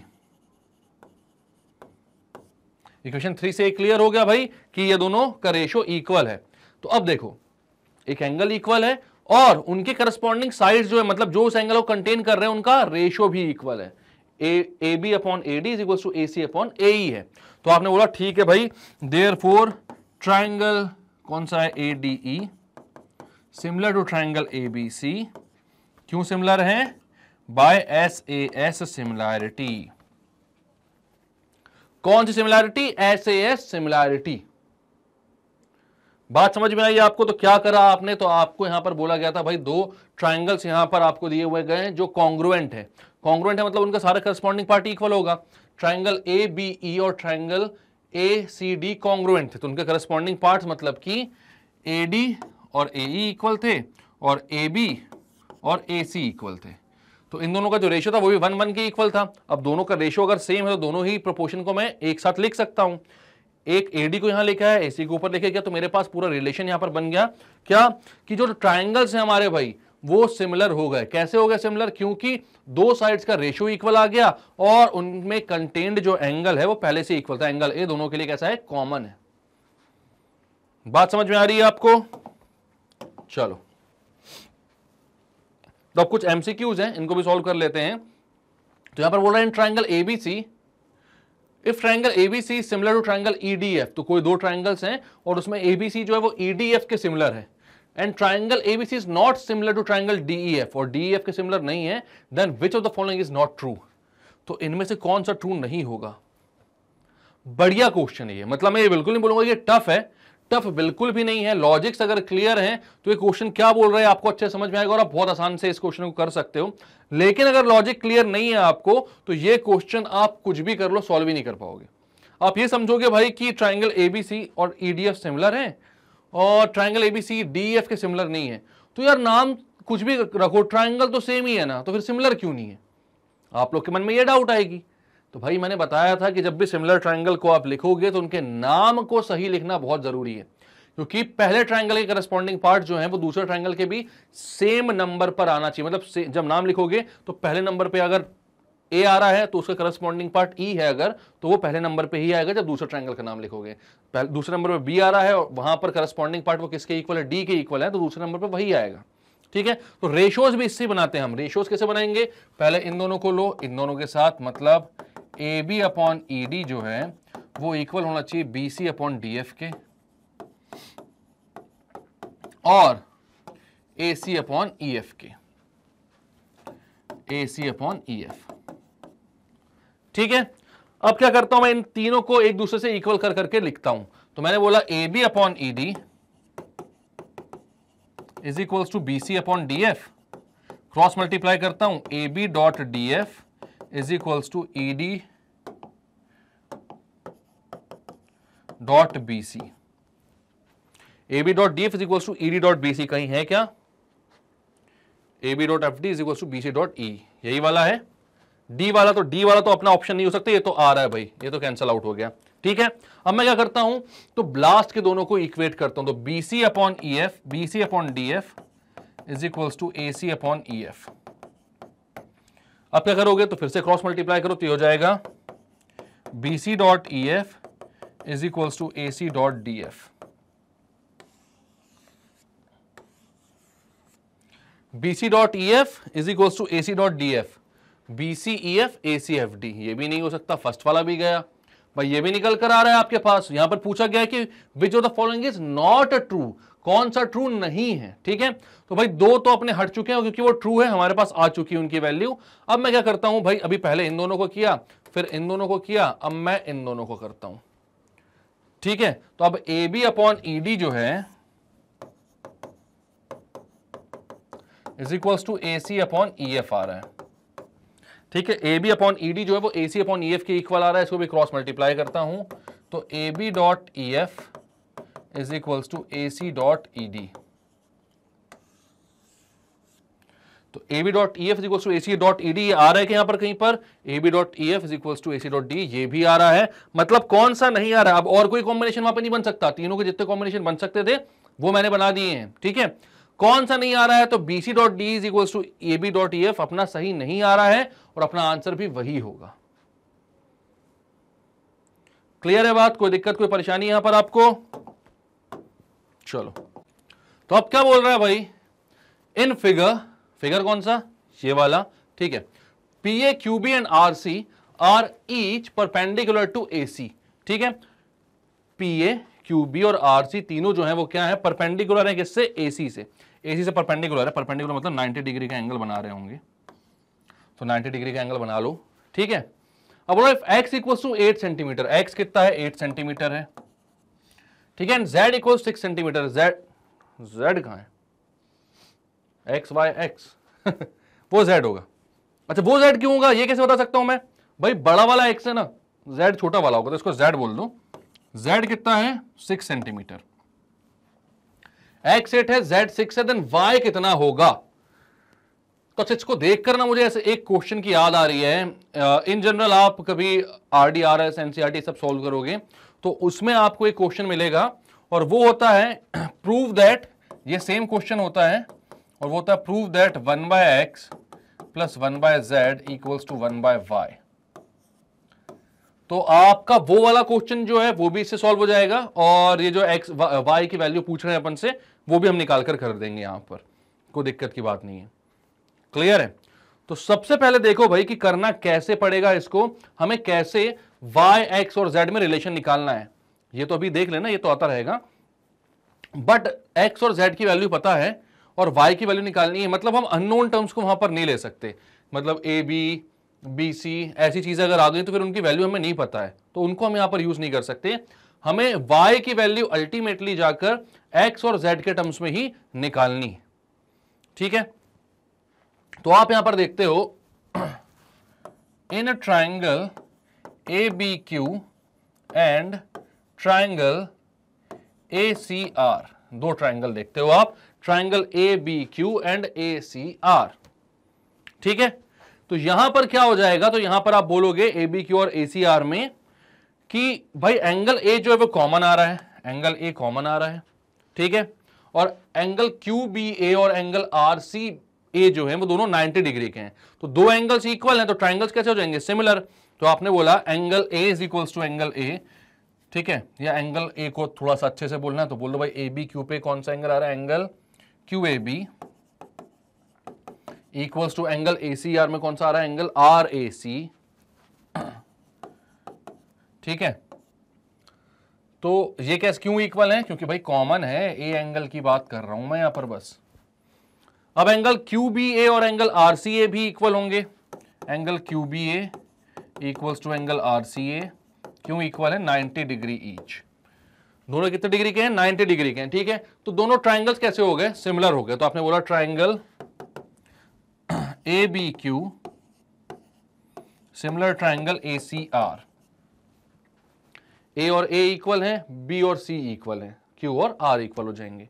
ठीक है, अब दोनों ट्राइंगल्स अगर सिमिलर है तो मैं बोल सकता हूं AB upon AC is equals to QB upon RC। ठीक है, मतलब मैं बोल सकता हूं AB upon AC is equals to BQ upon CR is equals to AQ upon AC। But इस वाले का काम नहीं है हमें, AQ अपॉन AC कैसे आ गया, AQ अपॉन AR आएगा, सॉरी इसका काम नहीं है, AQ अपॉन AR का काम नहीं है यहां पर, हमें उसको कुछ लेना देना नहीं है। तो अब मैं बोलता हूं यहां पर कि भाई AQ अपॉन AR को हटा दो तो AB upon AC is equals to BQ upon CR आ जाएगा। अब यहां पर BQ और CR ही आपके Y और Z है तो वो भी लिख दो आप। तो AB upon AC is equals to Y upon Z। इसको इक्वेशन 1 बोल दो। तो AB upon AC equals to Y upon Z आ चुका है। ठीक है, सॉरी। अब मैं बोलता हूं यहां पर कि इन ट्राइंगल, अगर यहां पर Q और C को जोड़ दूं मैं,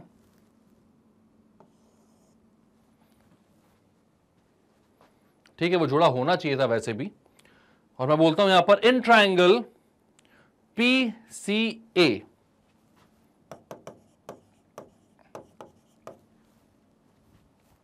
सिमिलरली ट्राइंगल PCA जो है वो भी क्या हो जाएगा, वो भी क्या हो जाएगा, सिमिलर हो जाएगा भाई। PCA ट्राइंगल सिमिलर हो जाएगा QCB से। ठीक है, एग्जैक्ट सेम वे में जैसे ये किया हूं वैसे ही कर लेना। तो उसको मैं सिमिलरली लिख दे रहा हूं, तो मैं बोलता हूं triangle PCA and triangle QCB लिख ही देता हूं, चलो पूरा। Angle C is equal to angle C common,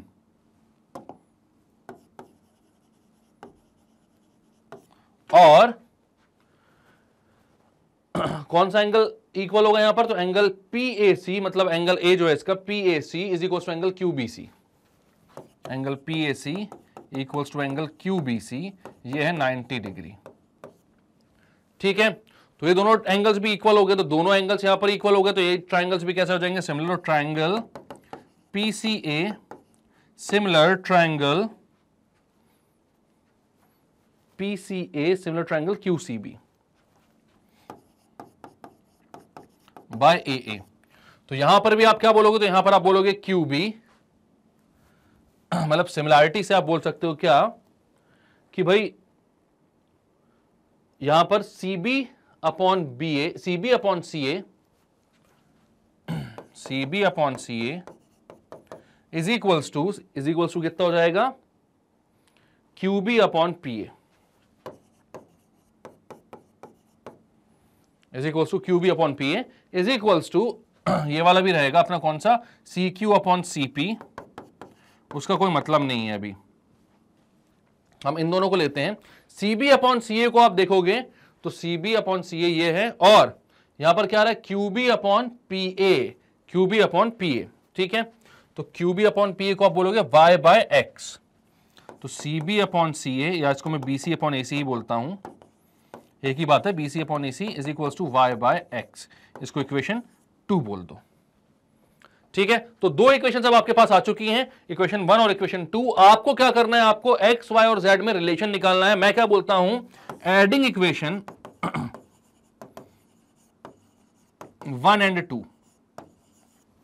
तो इक्वेशन 1 और इक्वेशन 2 को मैं ऐड कर देता हूं, ठीक है। तो क्या आ जाएगा यहां पर, तो यहां पर आप देखोगे AB upon AC plus left hand side वाले लेफ्ट हैंड साइड से ऐड हो जाएंगे, AB upon AC plus BC upon AC equals to, यहां पर क्या करोगे, y by z plus y by x, ये बीच वाला इक्वल्स टू का साइन है ना, दोनों जगह से y कॉमन निकाल लूंगा मैं, यहां पर भी क्या हो जाएगा भाई, AC और AC तो है, ये AC और AC तो है अपने पास, तो यहां पर डिनोमिनेटर में डायरेक्टली ऐड कर दोगे इसको, तो अब आप तो AB plus BC upon AC is equals to y common निकालोगे तो 1 by X plus 1 by Z वहां पर आ रहा है। अब AB प्लस BC कितना होगा, तो यहां पर AB प्लस BC को देखो, दोनों मिलाकर कितना हो रहा है, AC के इक्वल हो रहा है, तो हो जाएगा AC upon AC is equals to y into 1 by X plus 1 by Z. अब AC और AC कैंसिल आउट हो गया, बचा 1, ये y जो है नीचे निकल कर आ जाएगा यहां पर, तो ये कितना हो जाएगा, मतलब वहां पर मल्टीप्लिकेशन में इस साइड आएगा तो डिवीजन में आ जाएगा, तो बचेगा क्या अपने पास, 1 by X plus 1 by Z is equals to 1 by Y, यही चीज आपको मिल जाएगी, ठीक है। अब ये चीज आपके पास अगर ऑलरेडी होती तो यहां पर प्रूव करने की जरूरत नहीं थी, क्योंकि MCQ था, आप डायरेक्टली वैल्यू डालते हैं। अब तो यहां पर आप वैल्यू डालो, y की वैल्यू चाहिए, 1 बाय वाई कितना हो जाएगा, 1 by X plus 1 by Z, X है 8, जेड है 6, तो आप बोलोगे 1 बाय 8 प्लस 1 बाय 6, इन दोनों का एलसीएम कितना होता है, इन दोनों का एलसीएम होता है 24, 8 3 जा 24, ठीक है, तो 3 1 जा 3 प्लस 6 4 जा 24, तो 3 4 जा 6 4 1 4 जा 4, तो 7 बाय 24 हो गया 1 बाय वाई, तो y की वैल्यू क्या आ जाएगी, तो y आ जाएगा आपका 24 बाय 7। 24 बाय 7 से आ रहा है 24 क्रॉस 7 आपके यहां पर लाइव क्लास चलने वाली हैं। हाँ, यहां पर आप लगातार हमें देख सकते हो, 24 क्रॉस 7 आपके एग्जाम के लिए यहां पर हम लगातार क्लासेस चलाएंगे, लगातार, ठीक है। तो आपकी जो भी तैयारी होगी वो आप कभी भी चाहो, जो भी पढ़ना है आप पूरे टाइम यूट्यूब पर हमारे चैनल पर आओ और किसी भी टाइम आकर बैठकर पढ़ाई चालू कर दो, हम लोग हमेशा अवेलेबल रहेंगे, आप पढ़ते रहना, ठीक है। चलो, तो 1 by Y is equal to 1 by 8 plus 1 by 6, ये कितना आ गया, 3 प्लस 4 बाय 24, यानी 7 बाय 24 आ गया 1 बाय वाई, तो वाई की वैल्यू आ गई 24 बाय 7, ये रहा अपना ऑप्शन नंबर डी, बिल्कुल सही है। तो अच्छा क्वेश्चन था ये। क्या किया यहां पर, एक और बार मैं बताऊं आपको, तो आपको बोला गया था भाई कि ये PA QB और RC जो है वो परपेंडिकुलर हैं, और x 8 है, z 6 है, y की वैल्यू निकालकर बताओ। तो हमने पहले क्या किया, ट्राइंगल ABQ और ट्राइंगल ACR को सिमिलर प्रूफ किया, तो AB upon AC is equals to QB upon RC आ गया, ठीक है। QB और RC को Z और Y बोल दिया। सिमिलरली हमने ट्राइंगल PCA और QCB को सिमिलर प्रूव किया, तो वहां से हमारे पास BC upon AC is equals to QB upon PA आ गया, वहां पर भी x पुट कर दिया, y पुट कर दिया, दोनों इक्वेशंस को ऐड किया और हमें देखा भाई कि AB प्लस BC, और डिनोमिनेटर में AC आ रहा था, AB प्लस BC होता है AC, AC से AC कैंसिल हो गया, वहां पर y upon z plus y upon x आ रहा था, y कॉमन ले लिया था, y इधर आया, AC बाय AC 1 हो गया था ना, इसके नीचे चला गया, तो 1 by y is equal to 1 by x plus 1 by z आया, और आपने वैल्यूज पुट करी एक्स और जेड की, वाई की वैल्यू निकल कर आई 24/7। स्क्रीनशॉट लेना तो ले लो फटाक से, आगे चलते हैं। चलो, तो अब भाई ये केस बेस्ड क्वेश्चन आ जाता है आपके पास, ठीक है। एमसीक्यू आपने कर ली, इससे पहले भी आपने क्वेश्चंस कर लिए काफी सारे, एक केस बेस्ड क्वेश्चन भी देख लो, क्योंकि ऐसे क्वेश्चन आ तो रहे हैं आपको सॉल्व करने के लिए। अब एग्जाम में लोग डरते हैं कि केस बेस्ड क्वेश्चन कैसे सॉल्व किया जाए। अरे बड़ा आसान है, केस बेस्ड में आपको डरने की बिल्कुल भी जरूरत नहीं है। जैसे वर्ड प्रॉब्लम्स आज तक आप सॉल्व करते हुए आए हो, ये केस बेस्ड भी उससे अलग कुछ नहीं है। यहां पर एक केस दे दिया जाएगा आपको, प्रैक्टिकल लाइफ में मैथ्स की इंपॉर्टेंस बताने के लिए इस टाइप के क्वेश्चन चालू हुए हैं, मतलब हर सब्जेक्ट की। तो एक प्रैक्टिकल लाइफ एग्जांपल दे दिया जाएगा। तो वर्ड प्रॉब्लम्स में भी तो वही करते थे, टीना, सुरेश, महेश कुछ ना कुछ काम करते रहते थे, उनके लिए हमको कुछ करना होता था, सोचना होता था कि ऐसा क्यों किया और उसका रिजल्ट क्या आ रहा है, ठीक है। यहां पर भी आपको वैसा ही एक थोड़ी सी लंबी स्टोरी कर दी है। क्वेश्चन उतने ही बड़े रहते हैं, क्वेश्चन वही कॉन्सेप्ट होता है, उनको सॉल्व करने का डरने की बिल्कुल भी जरूरत यहां पर नहीं है। क्लियर है? तो क्या बोल रहा है इसको देख लो, हम है प्रैक्टिस करवाने के लिए आपको। केस बेस्ड क्वेश्चंस में जो पहला क्वेश्चन आपको क्या बोल रहा है, तो बोल रहा है read the passage and answer the questions that follow. तो यहां पर पैसेज में क्या बोल रहा है, farmer has a field in the shape of trapezium. तो एक फार्मर है जिसकी फील्ड है ट्रपीजियम के शेप में, ठीक है। Whose map with scale 1 centimetre equal to 20 metre is given. मतलब अकॉर्डिंग टू दिस मैप जो 5 सेंटीमीटर है वो 5 इंटू 20 मीटर हो जाएगा, मतलब कि ये हो जाएगा आपका 100 metre. 1 centimetre equal to 20 metre की यहां पर मैपिंग करके दिया हुआ है आपको, ठीक है। ये स्केल दिया हुआ है इसका, ठीक है, ठीक है। Is given below the field is divided into 4 parts, 4 parts में इसको डिवाइड किया गया है। Bye joining the opposite vertices based on the above information answer any 4 of the following question. तो इनमें से आपको 4 क्वेश्चंस को आंसर करना है। The two triangular region AOB and COD are.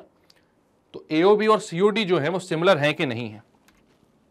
तो देखो भाई, एओबी और सीओडी ये ट्रपीजियम का आपका क्या था, ट्रपीजियम की फील्ड थी। तो आपने बोला कि भाई ट्राइंगल एओबी जो है उसमें एक एंगल ये जो बन रहा है बी वाला और एक एंगल इधर जो डी वाला बन रहा है, दोनों इक्वल होंगे, ऑल्टरनेट इंटीरियर एंगल। इससे पहले एक क्वेश्चन कर चुके हैं, इसमें कोई दिक्कत होनी नहीं चाहिए, ठीक है। और ये जो एंगल बन रहा है ए वाला और ये जो एंगल बन रहा है सी वाला, ये दोनों भी इक्वल होंगे, क्यों, ऑल्टरनेट इंटीरियर एंगल। तो इससे पहले भी हमने ऐसे एक ट्रेपीजियम वाले क्वेश्चन में इन दोनों ट्राइंगल्स को सिमिलर प्रूव किया है, तो यहां पर भी आप सिमिलर प्रूव कर दोगे, इसमें कोई दिक्कत होनी नहीं चाहिए आपको, ठीक है। तो सिमिलर ये हो गए कैसे, बाय ए सिमिलैरिटी। यहां पर मैं बना भी लेता हूं आपके लिए, चलो ट्रेपीजियम बना लेता हूं भाई, आप लोग को ज्यादा दिक्कत हो रही है तो। ये ए है, ये बी है, ये सी है, ये डी है। हमें दिया हुआ है ए बी और सी डी पैरेलल है, तो ये alternate interior angle, angle A is equals to angle C, alternate interior angle, angle B is equals to angle D, alternate interior angle. Equal है तो आपने क्या बोला, तो आपने बोला दोनों एंगल्स इक्वल हैं, दोनों ट्रायंगल्स इक्वल हैं। तो दोनों एंगल्स इक्वल हैं, ट्रायंगल्स कैसे हो गए, सिमिलर हो गए। तो बोला therefore triangle A O B similar to triangle एक इक्वल कौन सा है, सी ओ डी। तो two triangles AOB and COD are triangle by A criterion. दो एंगल्स इक्वल हैं तो ट्रायंगल्स कैसे हैं, सिमिलर है, ठीक है। ट्रायंगल सिमिलर हो गए भाई, आगे चलते हैं। नेक्स्ट क्या बोल रहा है, if ABCD is a trapezium in which AB parallel to DC and its diagonal intersect each other at the point O, then AO upon BO is equals to. क्या है यार, AO अपॉन BO पूछ रहा है वो, ठीक है। तो हम यहां पर देखते हैं भाई ये दोनों ट्राइंगल्स कैसे हैं, सिमिलर है, तो इनका जो रेशो बनेगा वो क्या बनेगा, इनका रेशो बनेगा AO ये वाला upon CO equals to OB upon OD equals to AB upon CD, ठीक है। अब वो पूछ रहा है हमसे AO अपॉन BO किसके इक्वल होगा, ठीक है। तो यहां पर देखो भाई AO और BO इसमें आ रहे हैं, इन दोनों को एक साथ लेते हैं हम। AO upon CO is equals to OB upon OD है, BO को नीचे ले आओ तो CO ऊपर आ जाएगा, तो ये हो जाएगा AO upon BO is equals to CO upon OD या OC upon OD। CO upon DO कौन सा है, ये रहा ऑप्शन, ऑप्शन नंबर बी इसका सही है। क्लियर है। तो केस बेस्ड क्वेश्चन में तो और अच्छा लगना चाहिए, क्योंकि एक ही केस से 4-5 क्वेश्चन आ जाते हैं, तो कितना अच्छा मार्क्स आ जाएंगे आपके। एक बार आपने सॉल्व कर लिया, एक बार सिमिलर प्रूव कर लिया है, इसी को हम यूज कर रहे हैं और आगे के क्वेश्चंस भी हमारे सॉल्व होते जा रहे हैं। क्लियर है बात? तो डरने का नहीं इससे, बल्कि खुश होने का है कि यह तो बहुत अच्छी बात है। If the ratio of the perimeter of triangle AOB to the perimeter of triangle COD would have been 1:4, then अब देखो भाई यहां पर बोल रहा है पेरीमीटर का जो रेशियो 1:4 है ट्रायंगल AOB और ट्रायंगल COD का। अब AOB और COD सिमिलर है, तो आपको पता है सिमिलर ट्रायंगल के साइड का जो रेशियो होता है वो उनके पेरीमीटर के रेशियो के इक्वल होता है। ठीक है, यहां पर रिलेशन AB और CD में पूछ रहा है, तो AB और CD रिलेशन में है, हाँ बिल्कुल है, AB और CD रेशियो में है। तो आप बोल रहे हो भाई AB और CD का जो रेशियो होगा वो इनके पेरीमीटर के रेशियो के इक्वल होगा, वे इनके पेरीमीटर के रेशियो के इक्वल होगा। अब ऑब्वियस सी बात है ABO जो है वो छोटा ट्रायंगल है, COD जो है वो बड़ा ट्रायंगल है, मतलब इसका CD का पेरीमीटर भी बड़ा होगा। और वैसे भी ऊपर बोल रहा है कि ट्रायंगल AOB और ट्रायंगल COD का रेशियो, ठीक है, तो ऊपर AOB है नीचे COD है, मतलब साइड भी ऊपर AB वाला होगा, AOB वाला, और नीचे होगा CD वाला।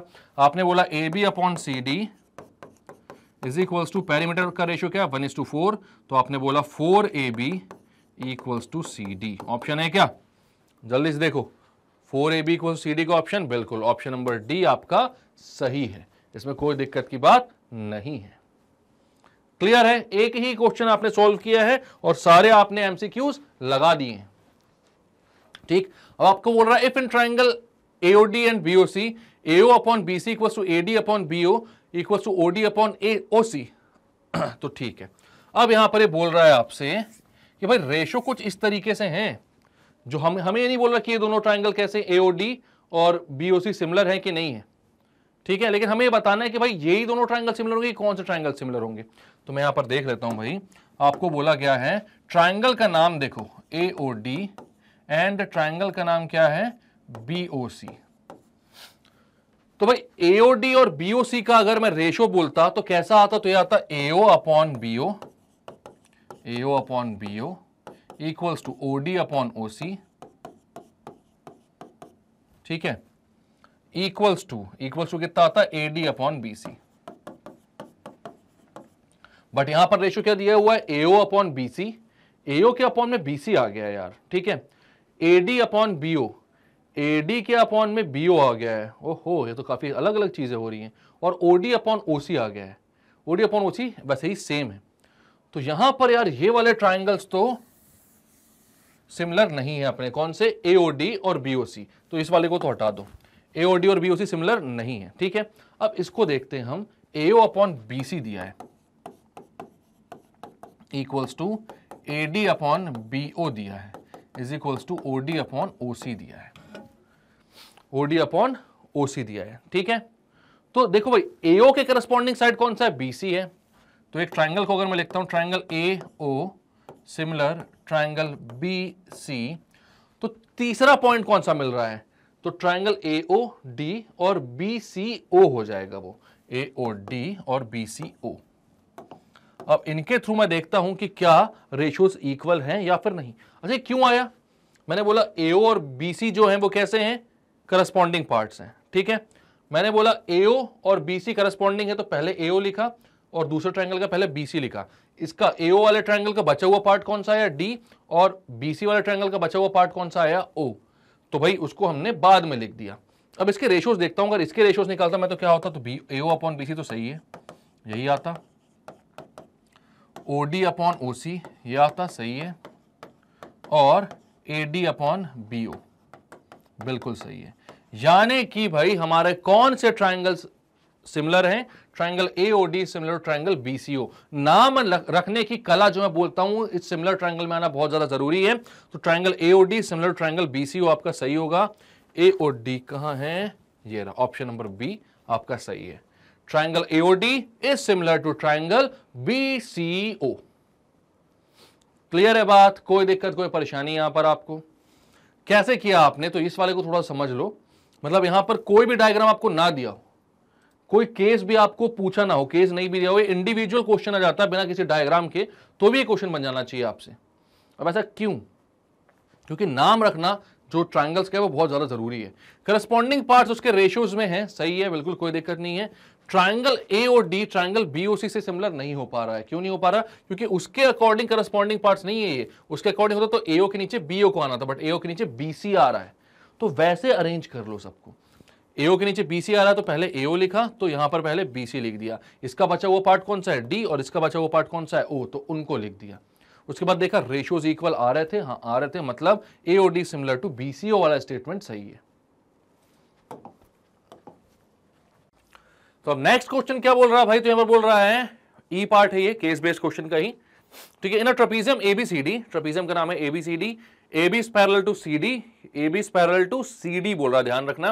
The diagonals AD and BC intersect at O, तो diagonals कौन कौन से AD and BC हैं, क्या डिफरेंस है इसमें बताता हूं मैं।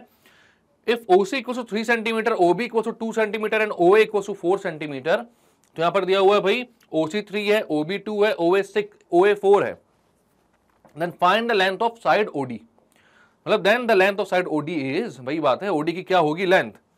तो यहां पर भाई ये जो क्वेश्चन है ना, ये स्टैंड अलोन क्वेश्चन आता तो भी सफिशिएंट थी, यहां पर जो भी इंफॉर्मेशन है सो केस बेस में लाने की जरूरत नहीं थी, बट क्योंकि इनको ऑप्शन नंबर 5 भी देना था क्वेश्चन में, क्वेश्चन नंबर 5 भी देना था, तो इनने इसमें डाल दिया इसको। हमसे तो 2 ही क्वेश्चन सॉल्व करने को बोले थे, लेकिन एग्जाम होता तब हम 2 क्वेश्चन नहीं, सिर्फ 2 ही क्वेश्चन करते हैं मतलब, लेकिन अभी तो हम प्रैक्टिस करें तो हम सारे क्वेश्चन को यहां पर देखेंगे। तो यहां पर फिर से बता दूं मैं, उस केस से इसका कोई लेना देना नहीं है, ये अपने आप में एक संपूर्ण क्वेश्चन है। अच्छा क्वेश्चन क्यों है, क्योंकि यहां पर हम थोड़े से फंस जाते हैं। हमने यहां पर पढ़ा सबसे पहला इनर ट्रेपीजियम एबीसीडी, और हम बना देंगे ABCD, A B C D.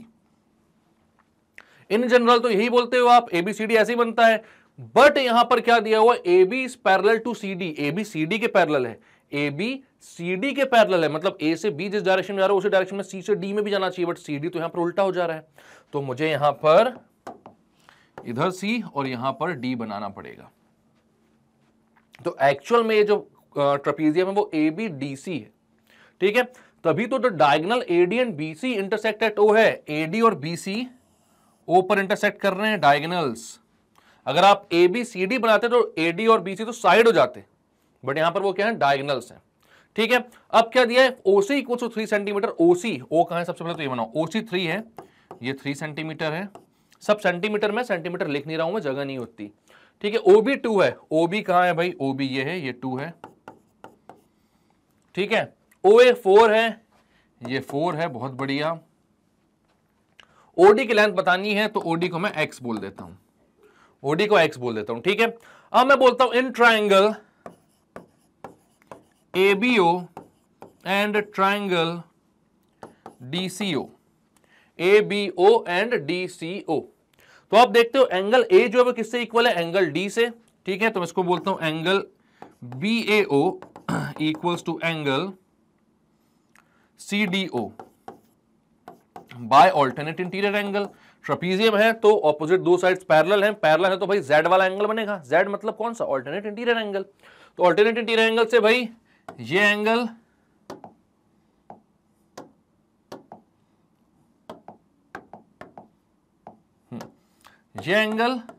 और ये एंगल इक्वल हैं, और सिमिलरली आप बोलोगे एबीओ एंगल जो है वो एंगल ओसीडी के इक्वल है, तो आप बोलोगे angle ABO equals to angle OCD, ये भी ऑल्टरनेट इंटीरियर एंगल, ये वाला एंगल इस एंगल से इक्वल। किसी भी ट्राइंगल में अगर कहीं भी दो ट्राइंगल्स में दो एंगल्स इक्वल हो जा रहे हैं तो वो ट्राइंगल सिमिलर हो जाएंगे, तो अब आप यहां पर बोलोगे therefore triangle ABO similar triangle DCO by A similarity. तो ए सिमिलैरिटी से दोनों ट्राइंगल्स कैसे हो गए, सिमिलर हो गए। कोई दिक्कत कोई परेशानी यहां पर आपको। अब आप क्या बोलोगे, तो अब आप यहां पर देखोगे भाई इफ OC इक्वल टू 3 है, OB इक्वल टू 2 है, OA इक्वल टू 4 है और OD निकालना है, तो सबसे पहले तो यहां पर जो दो ट्राइंगल सिमिलर हुए हैं उनके करस्पॉन्डिंग पार्ट सही लिखे हैं आपने कि नहीं। सबसे पहले देखो यहां पर लिख रहा है ABO, A किससे इक्वल था, D से इक्वल था, तो स्टार्टिंग D से होनी चाहिए, ठीक है। B किससे था, C से था, तो स्टार्ट उसके बाद B और C आने चाहिए, AB DC, ठीक है, और फिर O। तो नाम आपने सही लिखे हैं, नाम सही लिखे हैं तो रेशियोज लिख दो, AB upon DC equals to BO upon CO equals to AO upon DO। Values किस किस की दी हुई है भाई? तो OC यानी CO की दी हुई है, OB यानी BO की दी हुई है, OA यानी AO की दी हुई है और OD की निकालनी है। तो हमें सिर्फ इन दोनों रेशियो से काम है, इस वाले से हमें कोई काम नहीं है। ये ठीक है भाई, इक्वल है, अच्छी बात है, रहे किनारे रहे, ठीक है। हमें इन दोनों को सॉल्व करना है। तो क्योंकि क्वेश्चन में OB OC OD दिया हुआ है तो मैं OB लिख देता हूं इसको upon OC equals to OA upon OD। अब सारी वैल्यूज पुट करना चालू करता हूं। OC कितना है? 3 है, OB 2 है, OA 4 है, तो ये आ रहा है 2 upon 3 equals to 4 upon OD। Cross multiply कर लो तो 2OD equals to 12, OD equals to 6 centimetre. OD की वैल्यू कितनी निकल कर रही है? 6। ऑप्शन में है क्या? हाँ, ऑप्शन नंबर ए अपना सही है, हमने इसको टिक कर दिया, आंसर आ गया। OD कितना आ रहा है? 6 सेंटीमीटर। तो यहां पर जो ध्यान देने वाली बात थी वो बस यही थी कि ABDC ना होकर ABCD अपना ट्रेपीजियम बन रहा था। सॉरी, ABCD ना होकर ABDC हमारा ट्रेपीजियम बन रहा था, क्योंकि डायगोनल्स भी AD और BC थे और AB जो था वो CD के पैरेलल था। ठीक है, फिर हमने क्या किया? ट्रायंगल को सिमिलर किया, साइड्स के रेशियोज निकाले, जो हमारे रेशियोज हमें गिवन थे उनको वैल्यू पुट करी और जिसकी वैल्यू निकालनी थी उसको हमने निकाल लिया। क्लियर करें, OD की वैल्यू 6 आ रही है। नेक्स्ट क्वेश्चन पे चलते हैं। तो अब क्या बोल रहा है? तो अब वो केस बेस्ड आपके खत्म हो चुके हैं, ठीक है। एक केस से जितने भी क्वेश्चन अपन ने किए वहां पे कर लिए हैं। इन द गिवन फिगर, यहां पर फिगर दिया हुआ है क्वेश्चन में, एंगल 1 इक्वल्स टू एंगल 2 दिया हुआ है। ये दोनों एंगल्स इक्वल हैं, मतलब एंगल 1 कौन सा? एंगल PST, और एंगल 2 कौन सा? एंगल PTS, ठीक है। And triangle NSQ congruent to triangle MTR। Triangle NSQ कौन सा है? Triangle NSQ congruent triangle MTR। ये दोनों ट्राइंगल्स कैसे हैं? कॉन्ग्रुएंट है, ठीक है।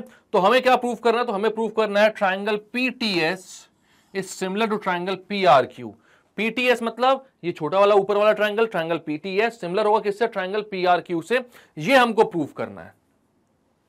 क्लियर है बात? तो कैसे करोगे इसको प्रूफ आप? तो आप बोलोगे यहां पर, देखो भाई इसको समझते हैं थोड़ा सा हम। यहां पर हमें बोला गया है कि PS का जो एंगल बन रहा है, एंगल PST और PTS इक्वल हैं।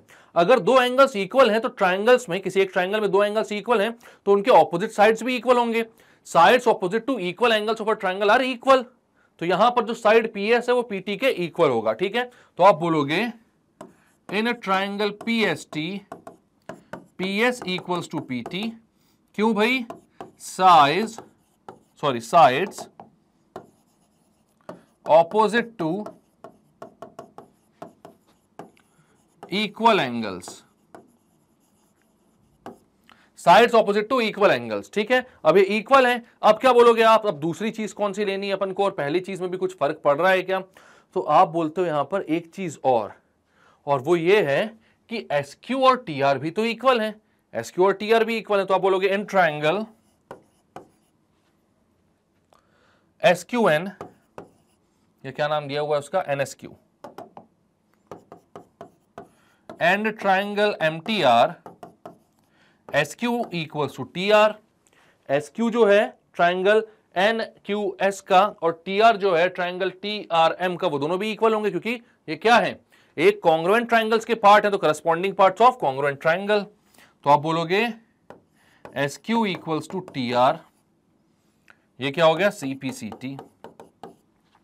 इस वाली इक्वेशन को इक्वेशन 1 बोलो, इसको इक्वेशन 2 बोलो, ठीक है। दो इक्वेशंस मिल गई। अब आप बोलते हो डिवाइडिंग इक्वेशन 1 बाय 2, पहली इक्वेशन को 2 से डिवाइड करते हैं, तो PS अपॉन SQ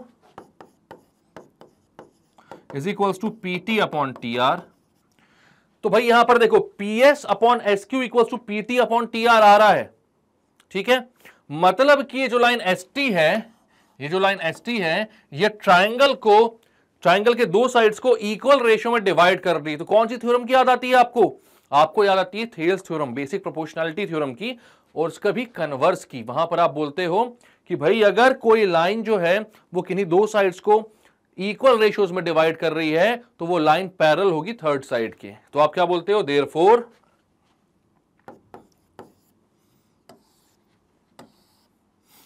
बोलोगे देयरफॉर ST पैरेलल QR क्यों ST और QR पैरेलल हैं? By converse of BPT।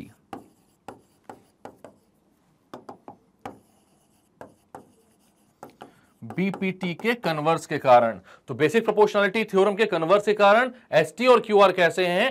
Parallel हैं। अब ये दोनों अगर पैरेलल है तो करस्पॉन्डिंग एंगल से angle 1 equals to angle Q हो जाएगा, angle 1 equals to angle Q and angle 2 equals to angle R हो जाएगा। यानी अगर पूरी तरीके से बोला जाए तो in a triangle PST and triangle PQR, दो ट्राइंगल्स PST और PQR में आप देख पा रहे हो कि एंगल 1 जो था वही तो था PST एंगल, तो आप बोलोगे angle PST equals to angle PQR and angle PTS equals to angle PRQ। ठीक है, ये क्यों इक्वल है? फ्रॉम इक्वेशन कौन सी? ये फोर्थ, फ्रॉम फोर्थ हमने प्रूव किया यहां पर। अब ये दोनों अगर इक्वल है, किन्हीं भी दो ट्राइंगल्स में दो एंगल्स अगर इक्वल आ रहे हैं तो वो ट्राइंगल सिमिलर हो जाएंगे बाय ए सिमिलैरिटी। तो आप बोलोगे therefore triangle PST similar to triangle PQR by A similarity. यही आपको प्रूव करना था कि PST और PQR या PTS और PRQ कैसे हैं? सिमिलर हैं। तो प्रूव आपने कर दिया। क्लियर है बात? कोई दिक्कत, कोई परेशानी? यहां पर आपको क्या किया शुरुआत से एक बार देखते हैं। तो आपको दिया हुआ था यहां पर ट्राइंगल PQR बना हुआ जिसमें S और T दो पॉइंट्स थे। ठीक है, एंगल PST और एंगल PTS आपको इक्वल दिए हुए थे। ठीक है, एंगल 1 और एंगल 2 इक्वल है। और दिया हुआ था कि ट्राइंगल MTR और ट्राइंगल NSQ जो है वो भी कैसे हैं? कॉन्ग्रुएंट है। तो इनको यूज करके आपको ट्राइंगल PST और ट्राइंगल PQR को सिमिलर बताना था। तो हमने बोला ठीक है, हमारे पास जो भी डेटा है उसको हम एनालाइज करते हैं। हमने सबसे पहले देखा 1 और 2 एंगल इक्वल है तो इनके ऑपोजिट साइड्स भी इक्वल है, क्योंकि sides of opposite to equal angles are equal. तो PS और PT इक्वल हो गए वहां से। ठीक है, इसके बाद हमने बोला कि भाई ट्राइंगल NQR और ट्राइंगल MRT कॉन्ग्रुएंट है तो SQ और TR भी इक्वल होंगे। हमने दोनों इक्वेशन को डिवाइड किया। कौन कौन सी? PS इक्वल्स टू PT को और SQ इक्वल्स टू TR को। दोनों इक्वेशन को डिवाइड किया तो PS upon SQ equals to PT upon TR आ गया। तो यहां पर आपने बेसिक प्रोपोर्शनलिटी थ्योरम लगा दी। ठीक है, बेसिक प्रोपोर्शनलिटी थ्योरम से आपको ये समझ में आया कि ST जो है वो QR के क्या होगी? पैरेलल होगी। Converse of basic proportionality theorem उल्टा लगाया कि भाई इक्वल रेशियो में डिवाइड करती तो लाइन पैरेलल होगी। बेसिक प्रोपोर्शनलिटी थ्योरम क्या बोलती थी कि लाइन पैरेलल है तो इक्वल रेशियो में डिवाइड करेगी, उसका उल्टा वाला थ्योरम लगाया हमने। ठीक है, तो यहां से आपको पता चल गया कि ST और QR पैरेलल है तो करस्पॉन्डिंग एंगल से यहां पर लिख जरूर देना ये इक्वल क्यों है, तो यहां पर लिख देना बाय करस्पॉन्डिंग एंगल्स।